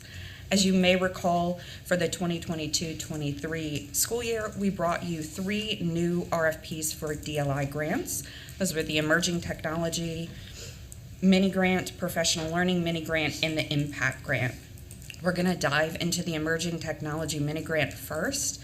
These are 1-year grants that are built to help PSUs facilitate and utilize emerging technology and to develop innovative practices within their PSU and to lead support for public school units developing new digital teaching and learning initiatives. They're up to $50,000 for 1 year, and today we're recommending 6 grants for the Emerging Technology Mini Grants. The Emerging Technology Mini Grants recommended this year include Beaufort, McDowell, Rowan Salisbury, Buncombe, Davie, and Uwharrie Charter Academy. I'm very excited about the plans for these grants and also how far these grants span across the state of North Carolina. On the next 2 slides, you'll see an overview of each grant for each PSU. Beaufort has developed a grant that will help teachers demonstrate mastery by integrating digital learning and math curriculum together. Once professional learning has been completed, those staff members will receive eGlass, which is a new technology which will be beneficial for math instruction, and they'll also purchase eGlass for their online math academy teachers. McDowell County has developed a grant for a STEM van that will be expanded into plans with K-8 schools for 2 to 3 weeks each year. They have planned community visits and summer months to impact student learning throughout the summer as well. And these grants will be embedded into the digital learning competencies for students. Rowan Salisbury is diving into design thinking spaces, and they're going to be providing all schools professional learning. And once students have been through the design thinking model, they'll be able to use the design thinking space. Buncombe County is purchasing VR headsets in their district to utilize equitable access while giving students the opportunity to visit culturally diverse locations. Davie County will work to purchase makerspaces for all middle schools within their PSU and create makerspace champions internally by utilizing their media coordinators. And those media coordinators will in turn work with the teachers on how to best use makerspaces. URE Charter Academy is planning on building and providing STEM and STEAM lessons that will be developed and implemented in the core content. Next, we'll move on to the professional learning mini grants. These are one-year grants built to help PSUs facilitate the implementation and professional learning to support innovative practices and needs within their PSU. There were 20 applicants for the 2022-2023 professional learning mini grants, and we are recommending 4 grants. The funding is for 1 year up to $30,000. The 4 PSUs include Franklin County, Charlotte-Mecklenburg, Chatham, and Davie County. Franklin County will be working to build digital learning summits. Essentially, they're going to be developing their own professional learning conference 4 times a year. Charlotte-Mecklenburg Schools has proposed to develop targeted K-8 instruction that is aligned to the North Carolina digital learning standards. Chatham County has proposed having teachers become ISTE certified. Davie County is working to train 75% of their 6-8 core teachers and 50% of their on-core teachers into a blended learning model. So they'll be creating station rotations, pathways, playlists, flipped learning, and more. And then finally, we have the recommendations for the DLI Impact Grant, which is a 3-year grant to help PSUs facilitate the development of innovative practices and needs within PSUs. We had 22 applications this year for the DLI Impact Grant, and we are recommending 3 grants at this time. So those funding, again, that's for 3 years, up to $95,000 per PSU. Those 3 recommended grants include Caldwell County Schools, Mount Airy City Schools, and Davie County Schools. I would also like to take a minute to highlight and give a brief overview of the grant proposals for these 3 schools. Caldwell is planning on building a literacy and Lego program for 3rd and 4th grade students to increase communication, critical thinking, and problem-solving skills. Mount Airy City Schools is focused on digital literacy, digital citizenship, coding, and robotics. They are going to align this with their Blue Bear buses that have been in use for many years. So they will travel around with their STEAM and STEM kits to get community members more involved. And Davie County School will focus on transforming 6-8 media centers within the county into maker spaces. Their intent is to develop a more collaborative space within each building to foster learning and creation for all students. Finally, we have a visual breakdown of all 3 types of grants across the state. This map gives a visual representation of the DLI grants. I wanted to take a moment to share this map that shows our dedication to ensure equitable access and distribution across all North Carolina public school units. We're hopeful that early this fall, we will open up an opportunity for grant applications that were ranked average as we were going through the process, but were not accepted during this round of RFPs, to reapply with one-on-one coaching from Dr. Ashley McBride or myself. And this coaching will be offered to those PSUs that were ranked average during our protocol. And we're going to help them identify any gaps, needs, or supports in order to make a stronger overall grant and process for them. And both Ashley McBride and myself intend to put a large focus on the Sandhills and Southeast regions to ensure that we have equitable representation from each region across the state. All right, if you would keep it on that just for a second. Let me say, back to the map, appreciate the fact that you and your colleagues are working so hard to assure that the grants in fact go statewide. And that I want to just compliment the departments across the board to raising to a very high level of concern to make sure all of our districts across the state sharing these grant opportunities, and your personal involvement in that is extremely appreciated. And I also point one other thing out is, there is the difference in having somebody with talent in a district who also's got the ability to write a strong grant is huge. There's one PSU received all three of those different types of grants. And I am told that's because they have a very special individual there who works very hard and is extremely knowledgeable in this area. So for all of our PSUs, there's a lot to learn in terms of how you can best strengthen your grant application, number one, and number two, the value of our employees is within all the PSUs can just simply be immense in the effect that they can have. It just shows that. Dr. Oxendine. Thank you, Vice Chair. Duncan, yes, I'm glad that we are raising that point about equity and the districts that have an abundance of talent in terms of writing proposals, thinking out of the box, being very creative, and also being strategic at the same time with the distribution and the use of funds. So let me just add, I don't want to put you on the spot. By any means, not going to do that. But in the Sand Hills area, or the Southeast area for that reason, is it because, were those the average proposals? Yeah, so that's a really great question. In years past, as we were doing this, we often accepted average and strong proposals, but this year the grants were so well written that we only accepted the strong proposals. So as we're going back to work with the average, the PSUs that ranked average, we hope to get them to a place where they can really have a very strong grant so that they're having a great impact for all students and all staff members within those PSUs. Do you recall the volume of grants or not grants, but proposals you received? I mean, was there interest in the initiative? Yes. So in years past, we've received anywhere from 21 to 28 total applications. This year we received 61. So the applications more than quadrupled. So the interest is there. They just need a bit more coaching and a bit more support to get the grant to a place where we're comfortable with giving them some additional funds to make that happen. Hopefully our regional teams can get into these districts. Yes. Definitely, and do the necessary lifting up and strengthening and bolstering, whatever they need to do to get in to be competitive.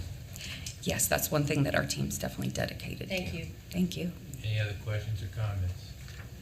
Thank you very much for the work of you and your colleagues and for the dedication of your team to serve all districts. Thank you so much. Our BizOp 4 is the next item, which is really a fairly annual item at this point, which is the pre-approval of financial and business services policy manuals. Ms. Jennifer Bennett's here to present that for us. Welcome. Yes, good afternoon. Jennifer Bennett, Director of School Business. This is an annual item. It's brought to you every June. Think of it as a continuation budget request, so to speak. We're asking for pre-approval of our budget manuals related to allotment policy manual, our state salary schedule and manual, and our school attendance and student accounting manual. This will enable our division to implement the budget effectively. We have 10 days from the time the budget is signed to get the allotments out to all the PSUs. And so this enables us to, in effect, get all that implemented out to the schools within that 10 days, since it usually does not fall within a state board meeting date. Historically, the items that are included in this automatic update are the legislative salary increases, pay structure changes, allotment funding factors, budget flexibility changes, and changes to existing funding formulas that are in legislation and not subject to your discretion. If there were any new competitive grants or any new funding formulas that were required, those are always brought separately for board approval before we would allot those funds and implement that. And so this is simply to request the pre-approval of these manuals so that we can effectively implement the budget when it's passed by the General Assembly. All right, thank you for this, although becoming somewhat standard report, very important report, because it's necessary to have this in place, so thank you for that. Are there questions or comments for Ms. Bennett? All right, not seeing any or hearing any. We'll move on to Biz Op 5, the last of our action on first reading items, which is an ESSER 3 item, the North Carolina Kindergarten Preschool Pyramid Model Expansion, PRC 190 LEA awards, and Matt Hoskins is here to present on this. Welcome. Thank you. Good afternoon, Chair Davis, Vice Chair Duncan, Superintendent Truitt, board members. This grant opportunity is in response to a budget item that provided $500,000 to support the expansion of the North Carolina preschool pyramid model into kindergarten. And the funds specifically are to be used for training, consultation, and just ongoing support for those implementation efforts. DPI opened up a competitive grant process. That grant application was open over the month of April from the 1st to the 29th. There was a lot of communication that went out so that we were sure that the LEAs had received that communication, understood what the grant was about. There were office hours that were held for folks to come in that had specific questions about the applications. We had 6 LEAs that ultimately applied for this. As we looked at the priority criteria that were developed by both the General Assembly and some additional criteria by the DPI team, they saw that all 6 LEAs actually met those criteria, and there was capacity to support all of them in implementation.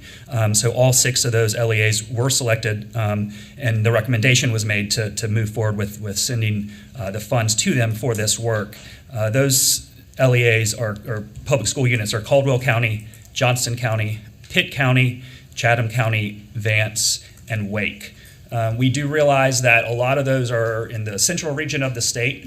I think that the team did a really great job in terms of describing the capacity and the readiness requirements for this work, and we'll continue to build that capacity across the state and want to continue to expand this as this work continues. I think those are the big items, and I'm happy to take any additional questions. All right. Thank you for that report. Are there questions or comments on this grant funding under the ESSER 3 funds we have here? I think Dr.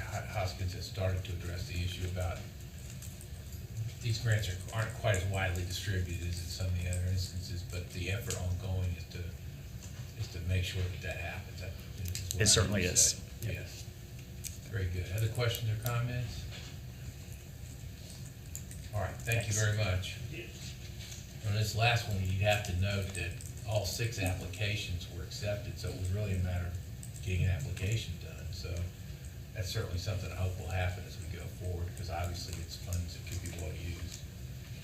We now move to action items. We have Biz Op 6, which is a policy amendment to the allotment manual ALOT 003, school transportation policy update. We've heard about this already through discussion, and so Kevin, if you want to briefly review where we are, Kevin Harrison, who will present, and also Mr. Harrison will provide a further update on the gas crisis issues that the department has been working hard on. Welcome. Certainly, thanks for having me today. So we have made no changes since the last time on the allotment policy change. So the key elements of that were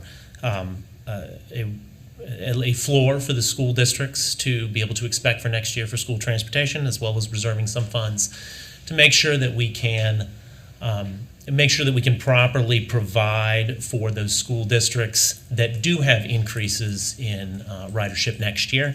So utilizing some of those held back or potentially held back funds in order to equitably distribute the funds next year based on what we hope will be a more normal look at fall. As to the update on fuel, we did 2 rounds of requests for fuel contingency funding. The first round of requests included 78 counties. 78 counties requested funding. Generally, funding for fuel is provided to counties because counties operate the school buses. They maintain them, they operate them, they fuel them. The city school systems do often have drivers of their own, and they do operate the buses, but the maintenance and operations costs are usually with the county school systems for the most part when it comes to yellow school buses. $5.75 million in requests were made, $5.7 million in approvable requests were made. And there was insufficient funding for all $5.75 million, but we were able to allocate 89.95% of the funding that was requested, and that amounted to $5.1 million in additional allotted funding for the school districts.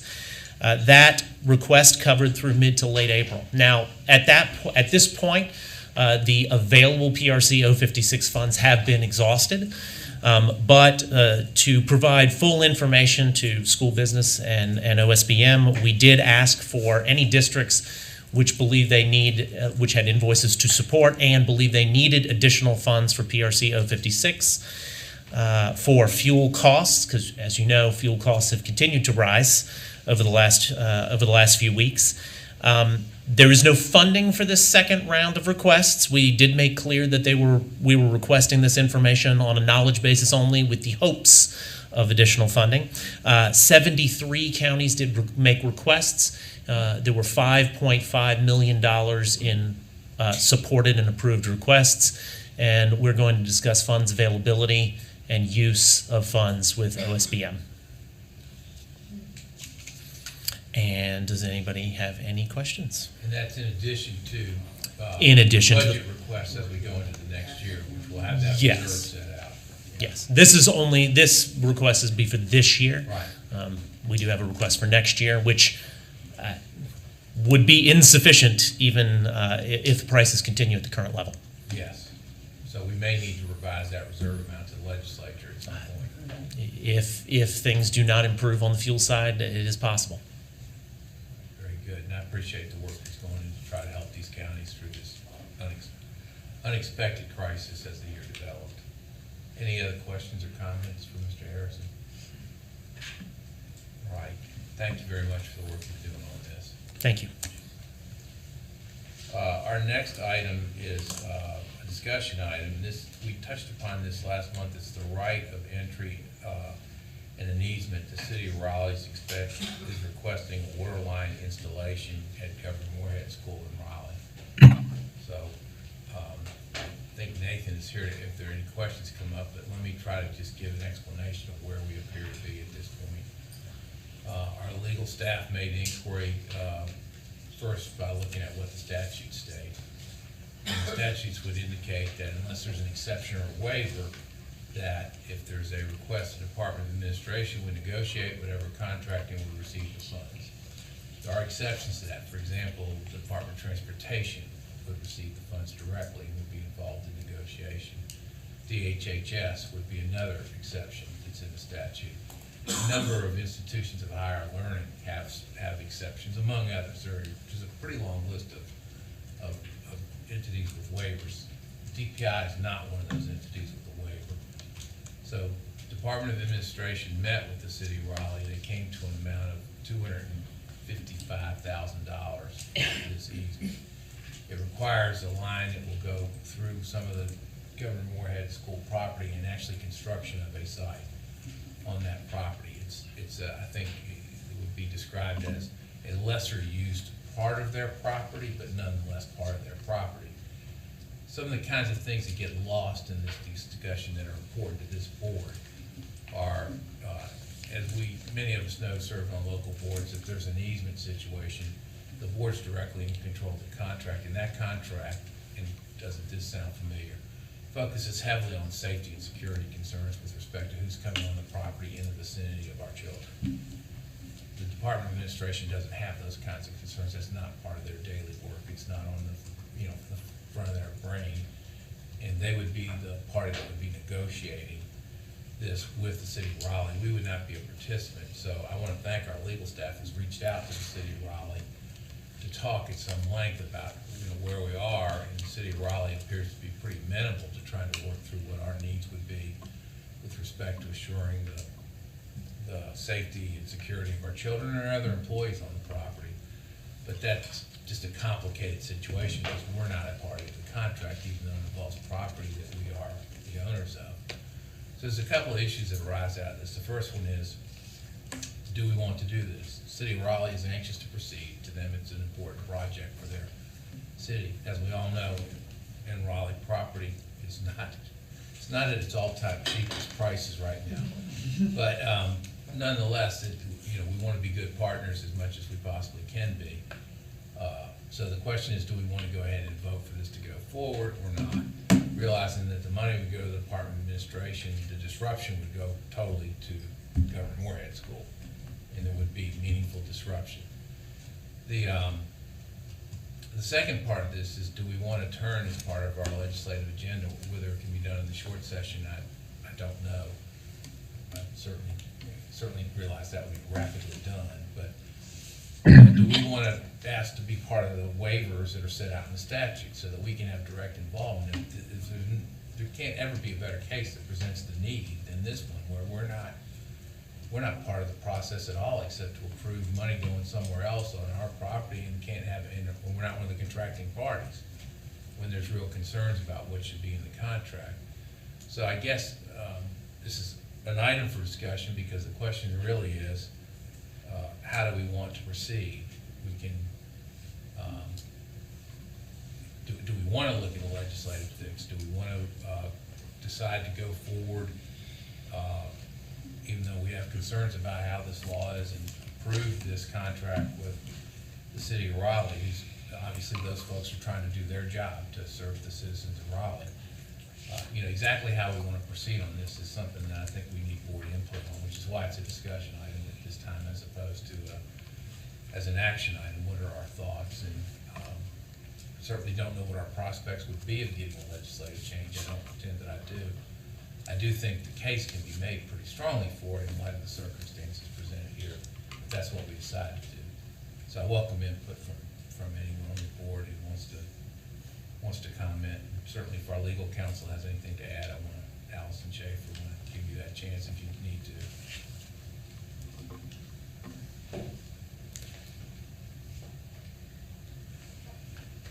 Let me just add that I have spoken to the city of Raleigh. They do have a sewer easement across that same piece of property, and this would be adding to what is already there. And they have indicated they're amenable to making sure that things are done, like checking the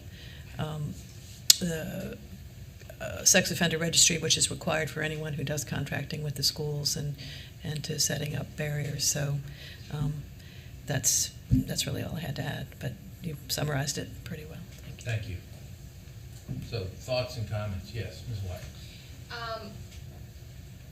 Did we do any evaluation of the price that was offered for the easement? Did we look at current price per acre in downtown Raleigh? There's massive redevelopment going on in there. Did you calculate the rate of the land that's being taken and appropriate that to make sure?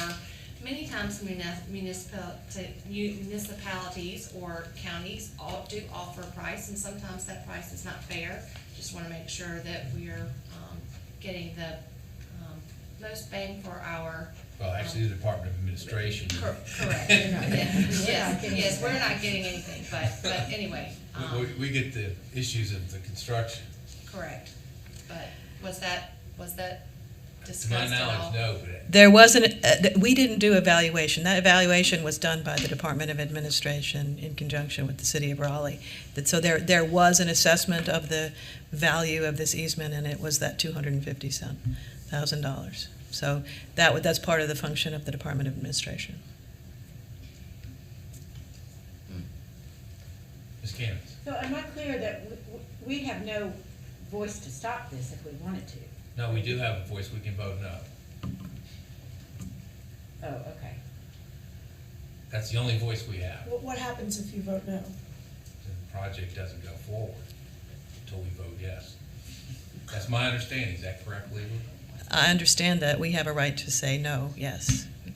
I don't know if they will pursue some sort of other process. I don't know the answer to that. And that's not our first thought, because we want to be good neighbors. Yeah, we want this to more equitably work out. So I don't think anybody's been thinking of it in terms of going that route, but that is the one option that, as I understand it, legally exists. So would the money come to the Governor Moorhead School? The money would not go to the Governor Moorhead School. That's our significant concern. Yep. It would go to the Department of Administration, to the general assets of general the estate. fund. Yeah, the general fund of the state. And let me make it clear, that's the default for every agency, every state agency, unless you are in this list of exceptions that where the money goes back directly to the agency. So most agencies don't have an exception. The state board doesn't have an exception, but there are a few like the Department of Transportation that do. I would suggest that we should ask for the exception, which doesn't really help us right this immediate. Not unless we delay. Unless we delay to see if we can get Dealing it with the easement. in the short session. But either way, I would suggest that we pursue that. Let me just also say, one option would be to go ahead, if you want to approve this, but also request an exception. We could still request an exception. That would just be for future projects, not for this one. So just historically, so everyone knows, there has been a situation where this has happened recently, but not in the same way, which was at in Morganton, and you remember that. Because we didn't have this discussion, we had a little bit of a similar discussion, but where from the School for the Deaf in Morganton, a good amount of that property was portioned off in order to build another state school property. But that's a little different. That wasn't just the money was going. The money was the land was actually being used for another state purpose. And that was to open up another school of science and math, I think? Yes. or- Science and math. Science and math Yes. school, yes. So that came up in that context. That was a little different since it was going to another state government purpose. Which is involved in education. Yes, yes. This is going to a different kind of purpose than that. And I don't know how many more of these situations will have arise, frankly. This could be a one-off or a last-off, if you will, for these kinds of things. So I thought it was important the board discuss it, get some thoughts. Dr. Arson, how do you? Well, I don't, I'm just thinking, so we do have the option of saying no. Is that correct? I believe we do. So why wouldn't we say no? Well, I think in the ideal world, in some respects, we're put in a corner here because of the timing. Okay. I don't think we want to be a bad partner with the city of Raleigh. Apparently, they're desirous of this. This works well for the city of Raleigh. We, it's not our intent in any way not to Of be a course. good partner. But I would say beyond that, we would like to get this resolved in a way where Governor Moorhead School could benefit for what's happening. Right. Thank you. Mr. Coltrane. I just have a question. So I know the residential schools were transferred to DPI within the last 10 years from DHHS. And other than the Morganton campus situation, has there been any other property sold from those schools? And then the second question would be, does DHHS have that exception? Because I'm guessing these are the only school properties that DPI owns, or there's 3 of those residential schools. I'm pretty sure DHHS is on the list in that statute. Do you recall? I don't recall off the top of my head. I can look it up before the, Yeah, we'll look Before that the end of the up. day. I think it is. Because I wonder if that exception transferred with the transfer of the property, or if not, is there a way to consider seeking it before this goes through?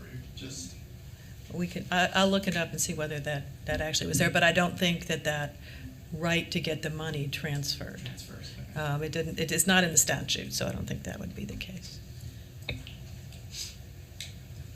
All right, so this is a discussion item. We don't have to vote on this, but getting a sense of the board, my sense is we'd like to be good partners with Raleigh. We would also like to find a way, if there is a way, to have the legislation changed that would allow the Governor Moorhead campus to benefit from this easement that was, the amount of money that would be received for this easement using their property. Am I summarizing that close to right so far? Well said. Okay. And that might be the point of negotiation, the money, the proceeds, if there's some way that we could create a win-win out of this. That's what we'd like to do. The law right now does not allow for that. That's what Ms. Schaefer, I know, is going to stand up. Yeah. We don't have, it's not a negotiation item for the city of Raleigh or us right now because we don't have the authority to get the money. So we can't negotiate that out. We would like to get ourselves in a place where it is negotiated. Yes. Yes. All right, so can we leave it now that, ask for consultation with our legislative staff to see what input we can receive about that. Superintendent, will that Yes, sir. be an appropriate thing? And you didn't weigh in. I want to give you a chance if you want to say anything. I think we've said everything. Okay. Yeah, I'm good. Thank you. All right, thank you. That brings us to consent item Biz Op 8, which is the legislative report on school start and end dates. Alexis Schaus has prepared that report to be sent to the legislature, and it's timely prepared. It's what we're going to do is report the data we receive from the schools. If we hear anything else about that after the report, then we'll report back. Updates on contracts, executed contracts, and planned contracts were before you, so quite a number of them actually. I did not hear about any questions or further comments from anyone about those, and so I'll pause in case there are any. All right, not hearing any. We're coming down the home stretch for those people who are horse racing fans. We have requested updates, and we have two this month. The first one is from Alexis Schaus and Joyce Monroe, and it is about a lapse salary report. And this is to provide us with information about how this lapse salary report works and where we are. It looks like we have Ms. Monroe and not Ms. Schaus right now. Good afternoon. Yes, Good afternoon. indeed. In the interest of time, I will keep my summary really brief, but I did just want to spend a couple minutes walking you through the highlights of the lapse salary report that's contained in your agenda packet. We are providing this information and report to the board of this year's projected lapse salaries within the agency and their anticipated and actual use. First, though, let's begin with just a general definition of lapse salaries. Lapse salary funds are generated by the agency when positions that are funded with state-appropriated dollars are vacant. These unspent salary dollars may be used by the agency to address a variety of needs, including temporary staffing needs, high-priority one-time needs, and other areas of budget shortfalls. Lapse salaries may not be used, however, to fund things such as salary increases or to fund contracts that extend beyond the current fiscal year. And otherwise, expenditure of these funds must follow all state expenditure requirements. The report itself has 3 sections.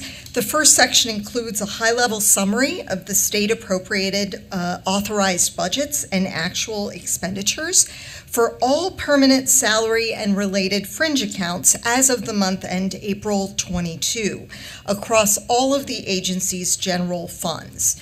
It's important to note that these data only reflect state appropriations, and therefore we shouldn't assume that the funds that are projected to generate lapse salaries have the highest vacancies, as it really does not consider receipt and federally funded positions. Projected available lapse salary as of the time of this report is a little over $4 million.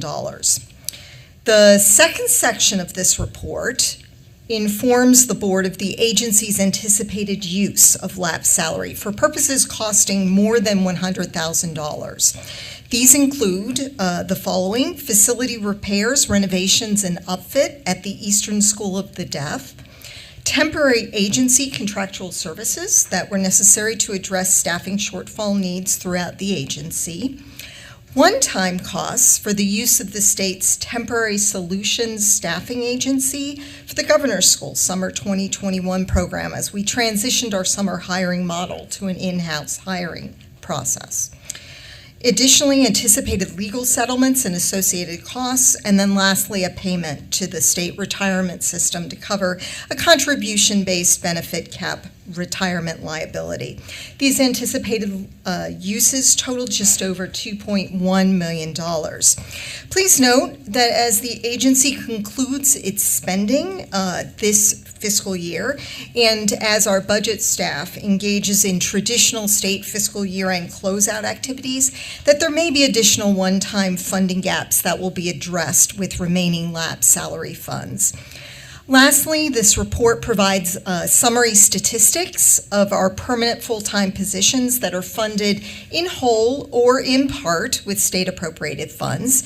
At the point in time of this report, the agency had the full-time equivalent of 720 state-appropriated positions with budgeted salaries totaling $45 million, with an average salary of $63,633.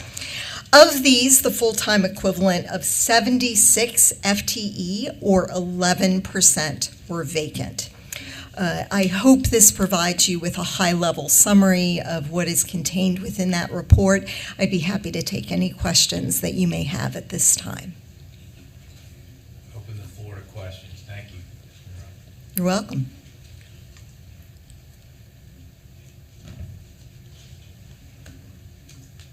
Not hearing any questions. So you now have a pretty clear picture about where we are on lap salaries. I know that question comes up periodically through the year. And it appears that right now, the uncommitted lap salaries, according to this, is somewhere around 1.9 million with expected additional lap salary usages, I'm sure. Superintendent Trick, do you have any plans for any of the, or is there any articulated things that have already been considered with respect to any additional lap salary usage of funds? Nothing to share at this time. Okay. All right, so board has the information I think it needs with respect to lap salaries. And if there are any further thoughts, please, pick them up and we'll come back to them as we need. All right, our second report is in the continuing aftershocks of some of the global events that have occurred over the course of this, most particularly the first few months of this year. Our school nutrition issues are becoming very significant again, and I think it's important that the board receive a report. This will not be overly long, but at the same time, I want the board to be alerted to the issues that we're facing and to raise the question, in particular, whether there's one area that we want to consider a resolution to our federal lawmakers, or at least some statement of support to our federal lawmakers with respect to a waiver that's about to end. Dr. Harvey is here to guide us through this. Welcome and glad you are here. Thank you. I appreciate the opportunity to share with you this afternoon and have to preface any comments with a sincere word of gratitude to each of you for your leadership and guidance as we've navigated these few years together, and we recognize that we're still very much in the navigational stage. So I'm happy to share with you as much as I can about the current status of the school nutrition programs and the waivers that are unfortunately about to expire. You may recall that during the pandemic, we operated under 106 federal waivers from the U.S. Department of Agriculture. Those waivers are intended to give our local operators maximum flexibility in order to do what they needed to do to provide meals to children in their communities.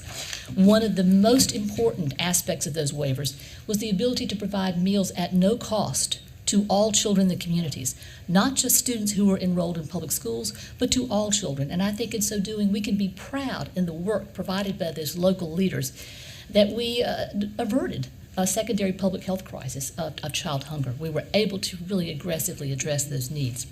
So in addition, the waivers provided opportunities for increased reimbursement. Instead of what would have ordinarily been $3.75 per lunch meal as an example in reimbursement, we were able to maximize those rates to $4.56.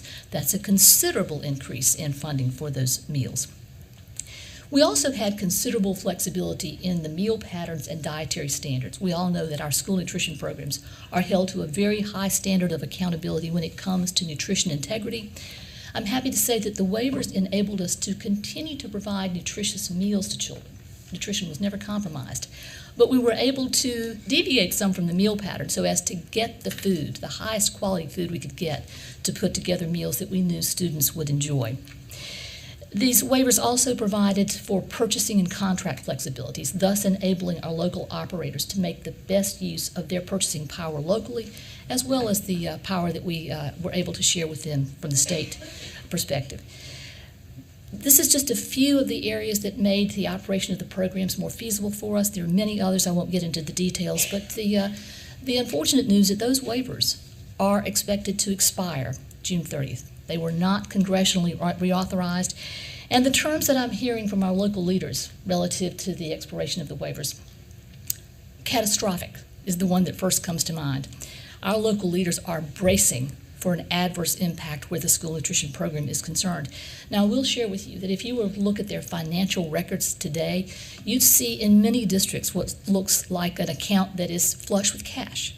But as soon as we begin to see how the current inflationary status is going to impact those cash sources, I think we see very clearly that we're heading to some challenging times beginning as early as December and January of this coming year.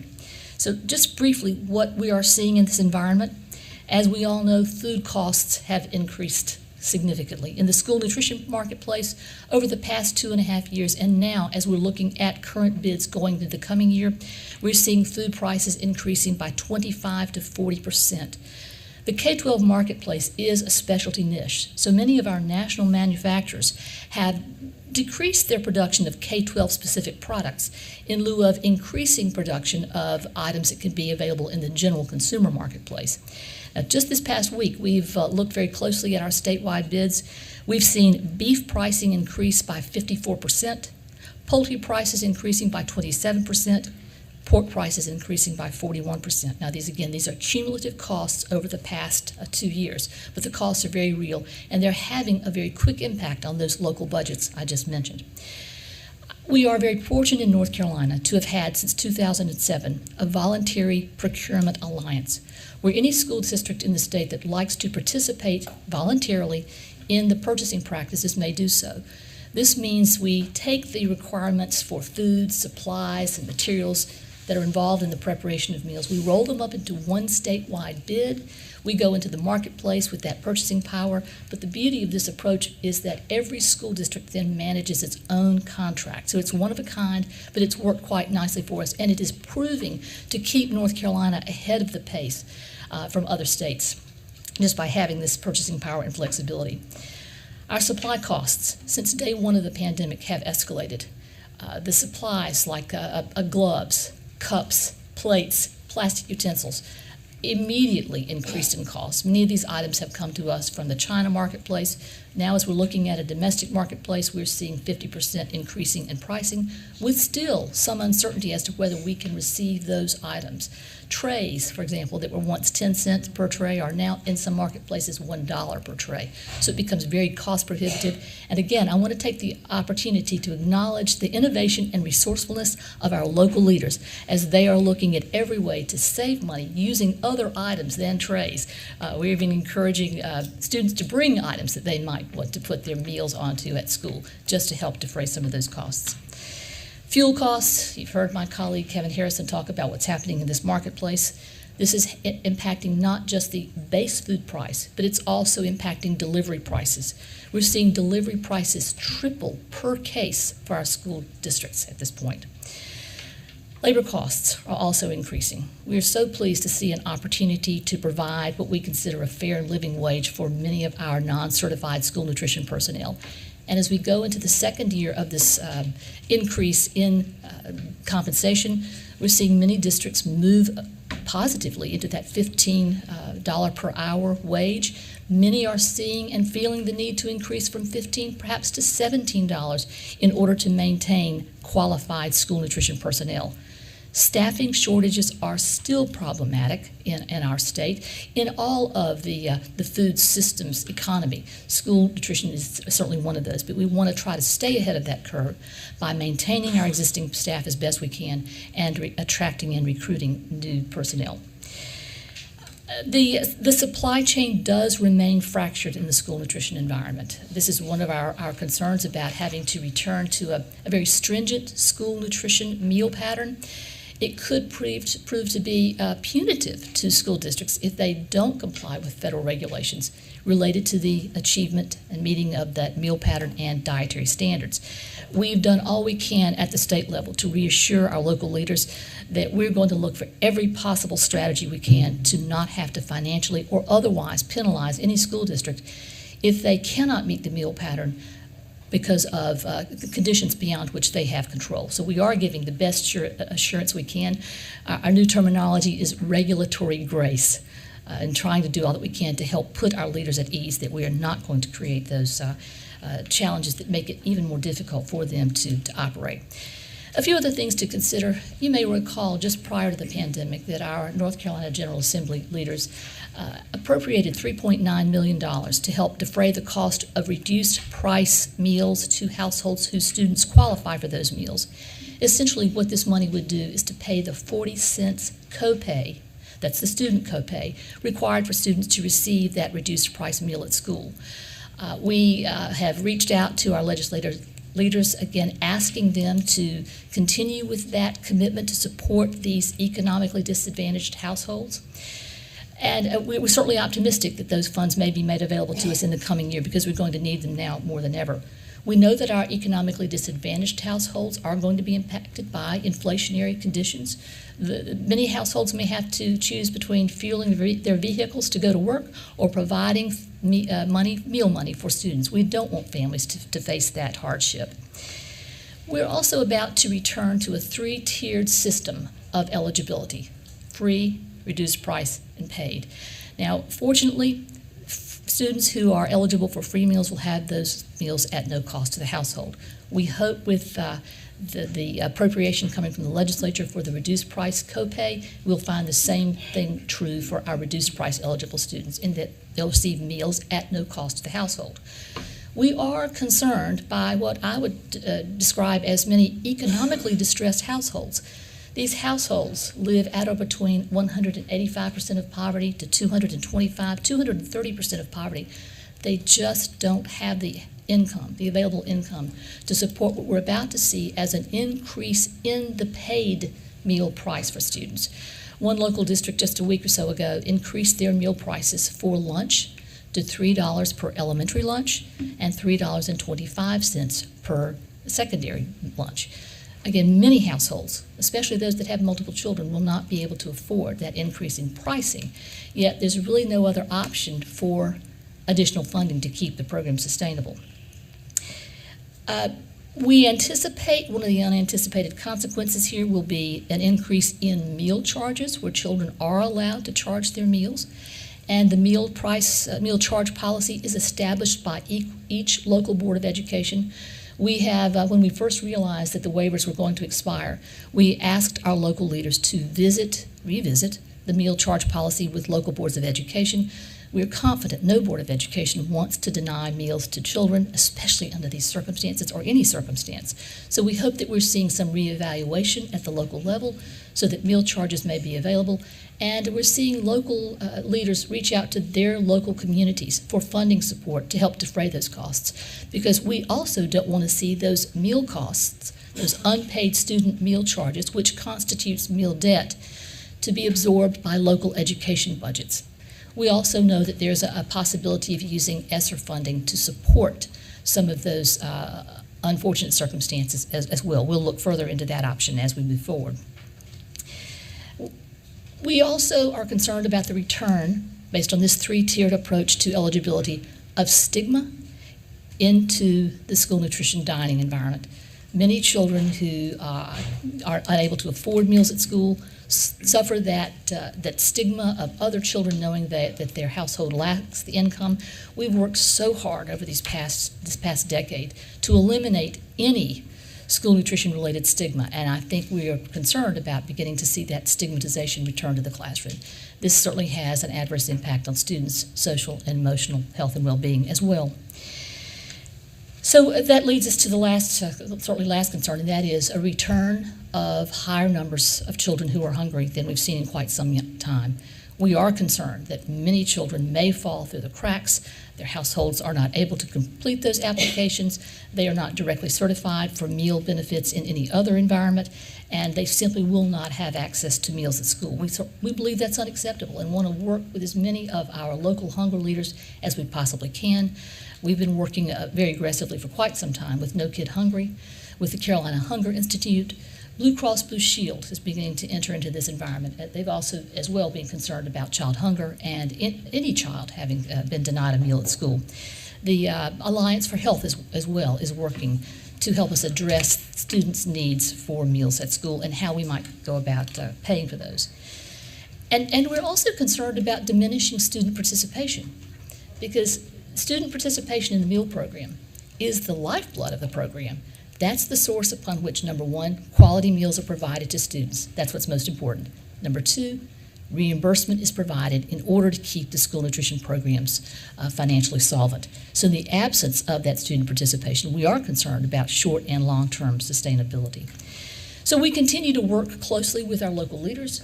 We're having conversations with our school nutrition directors quite frequently. We're also reaching out to stakeholders, helping them see how they can be involved in their local communities to address the issues. We continue to take advantage of any and all waiver available to us from U.S. Department of Agriculture, and in fact are trying to lead the way to push the needle a little further for USDA to consider some of our innovations for waivers. And we're also working as well with marketing messages. We think it's important to let parents know what to expect as we move into this next school year, so they will be prepared to do the best they can to support their students to ensure as well they have nutritious meals at school. In closing, I will say we are not going to return to normal. That's just not in the cards for us this year. In fact, we project we're not going to see any sense of normalcy in the school nutrition environment well until to 2025. So we continue to do the best we do. Again, I want to make it so clear that it's our local leaders, our local school nutrition directors and their partners who are working on the front lines every day to make this program available to students. Their hearts have been since day one and continue to be in the program for all the right reasons. We couldn't be more blessed in this state than by the local leaders we have to make programs move forward. So I'm happy to answer any questions that you might have. Any questions or comments? I have just a comment. Please. You know, I'm listening to your report, Dr. Harvey, and it's, the transparency is so necessary, but it's just, it bubbles up a question I have had since I probably have been in this profession. As long as we have compulsory attendance laws on the book, and we require students to come to school, we do not charge families, children, a fee to be transported to school. Why in the world have we not considered, if we're going to require kids to come to school until age 16, then why do we not find a way to give them food without cost? Because we do that with our transportation system. I mean, that will plague me. That question will always be back here rolling, especially when I hear these presentations, because I have vivid memories going to school in Robeson County and seeing, fortunately, I was not that child, but I remember vividly row 4 and 5 in classrooms were designated for students who did not have the money to go to the cafeteria. They stayed in the classroom, and whatever their parents could scramble together and put in a bag, and they could put in their hands and get on the school bus and come to school, they remained in the classroom.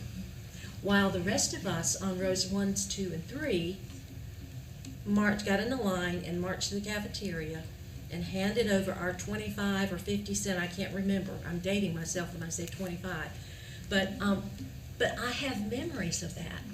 And my goodness, we don't want to repeat that. No, not at all. Mm-mm. Do you have any update on the PEBT funding? Where are we in the federal approval process, and is that likely to continue for students in our state? PEBT will continue during the summer months. Now, the benchmark for receiving PEBT is going to be the month of March. So any child who is eligible for those benefits as of the end of school will be eligible through the summer. And then there'll be an opportunity for any child who is newly enrolled who may need that benefit to receive that one-time payment in September. So 2 payments, but we have not received any guidance beyond that as to what the future of PEBT will look like. I mean, would it be helpful if we spoke out to our federal, the folks in Washington that represent us and let them know that we have that we desperately need for them to reconsider reinstating those or continuing those waivers? I mean, can we do that? It sounds to me like that would support what you're trying to do yourself, Dr. Harvey. Yes, thank you. And I would defer to Vice Chair Duncan, what your guidance might be to this board on reaching out to. I mean, we have reached out in other instances during the pandemic where we've had issues, and even before, I mean, as I recall, where there were issues that were important that we wanted to make sure, in this instance, federal legislators were well aware of the issues. So I think we could certainly do that if that's the will of the board. I'm not trying to take any kind of poll, but there seems to be some support for making sure that we don't have the catastrophic moment. That we don't have the catastrophic moment that we're concerned about having. Yes. I could just add one thing on Dr. Oxendine's comment that it is impossible for children who are hungry to learn. And I think if we expect them to be in school and to learn, we need to make sure that we're giving them the nourishment that they need in order to meet that expectation. Well said. And if I might add, the school nutrition programs have been around since 1946, and there have been tremendous iterations. What we now know is that the science of nutrition has caught up with the school nutrition program, and we know that these are critical instructional interventions. It's not just a convenience, it's not just a luxury. For many students, it is a safety net, and it does make the difference between a child's ability to learn in that environment. We now know that, the science tells us that. So my thought is I mean, we have in our structure, we have a community and government affairs committee. Should that committee undertake whether or not we should then consider making some statement as a board, or whether we then decide to individually or as a board to try to reach out and express the concerns to see and get a little more targeted about it. Because if I was sitting here trying to articulate a resolution, I couldn't do it. But I know there's waiver issues. I don't know about all 100-some waivers that there are. Right. Dr. Harvey will, but I don't. Yes. My question would be, are there some key waivers? I mean, of all the 100, are there a few that are just absolutely critical that we might focus on? Right. And the other thing is, that it seems to me this is very urgent. If they're expiring June 30th, we need to do this. Right. Yeah, we may need to have a special meeting theoretically if we really decide that we want to do this. We may not be able to do it by tomorrow. But if we want to, we can. And Mr. Coltrane's going to contribute again today. At the state level, and I think Dr. Harvey mentioned this, the governor included in his budget $3.9 million to pay for the reduced price copay for reduced price students. And that has had bipartisan support in the past. So in 2019, Senator Brent Jackson sponsored a bill that was included in the budget that was vetoed that would have provided that funding in the past. So it also might be helpful for there to be some outreach at the state level as well to help support that, since there has been bipartisan support in the past. Yeah. Good. All right. So I'm going to leave with the chair whether we send that to the Community and Government Affairs Committee, but it strikes me that might be the right approach. But you're right. We'll have to move urgently. Yeah, that is the appropriate approach, and appreciate Dr. Harvey's working with our Government and Community Affairs Committee. My pleasure. To develop a recommendation to bring back to us. Thank you. And if necessary, a special called meeting to do so. Okay. Dr. Harvey, thank you so much for this report. We have in your area between transportation and nutrition, we've had a tsunami for the last several years. We do, and we'll add school planning and a few other areas, and we appreciate the privilege of serving. Well, a world-class team. We're extraordinarily grateful for the service through very difficult times, so thank you. Thank you. That's it, Chair Davis. Yes. All right, very good. Thank you, Vice Chair Duncan, and thanks to colleagues, our superintendent, staff, and all contributors who participated in today's meeting. This concludes our committee updates. I now ask for a motion to go into closed session, and note for the audience and online listeners that following closed session, this June 1st, 2022 meeting will adjourn immediately. Vice Chair Duncan. I move that we go into closed session pursuant to North Carolina General Statute, Section 143-318.11, A, 1, 3, and 6, to prevent the disclosure of personnel information that is privileged or confidential pursuant to North Carolina General Statute, Section 115C-319 and -321. To consider the qualifications, competence, performance, or condition of appointment of public officers or employees, or prospective public officers or employees, and to consult with our attorneys in order to preserve the attorney-client privilege between the attorneys and the public body, including specifically to consider the cases of N. Ray Bridges Academy and Elliott versus the Department of Public Instruction. Motion by Vice Chair Duncan, is there a second? Second by Mr. Blackburn. Any discussion? Hearing none. Dr. Petrie Martin. Dr. Oxendine, Yes. Ms. Kamnitz, Yes. Mr. Keenan, Yes. Mr. Hall, Yes. Dr. Tipton Rogers, Yes. Ms. White, Yes. Mr. Blackburn, Yes. Mr. Ford, Treasurer Falwell, Lieutenant Governor Robinson, Vice Chair Duncan, Yes. and Chair Davis. Yes. Motion carries. Let's be enclosed at 3:25. 3:25.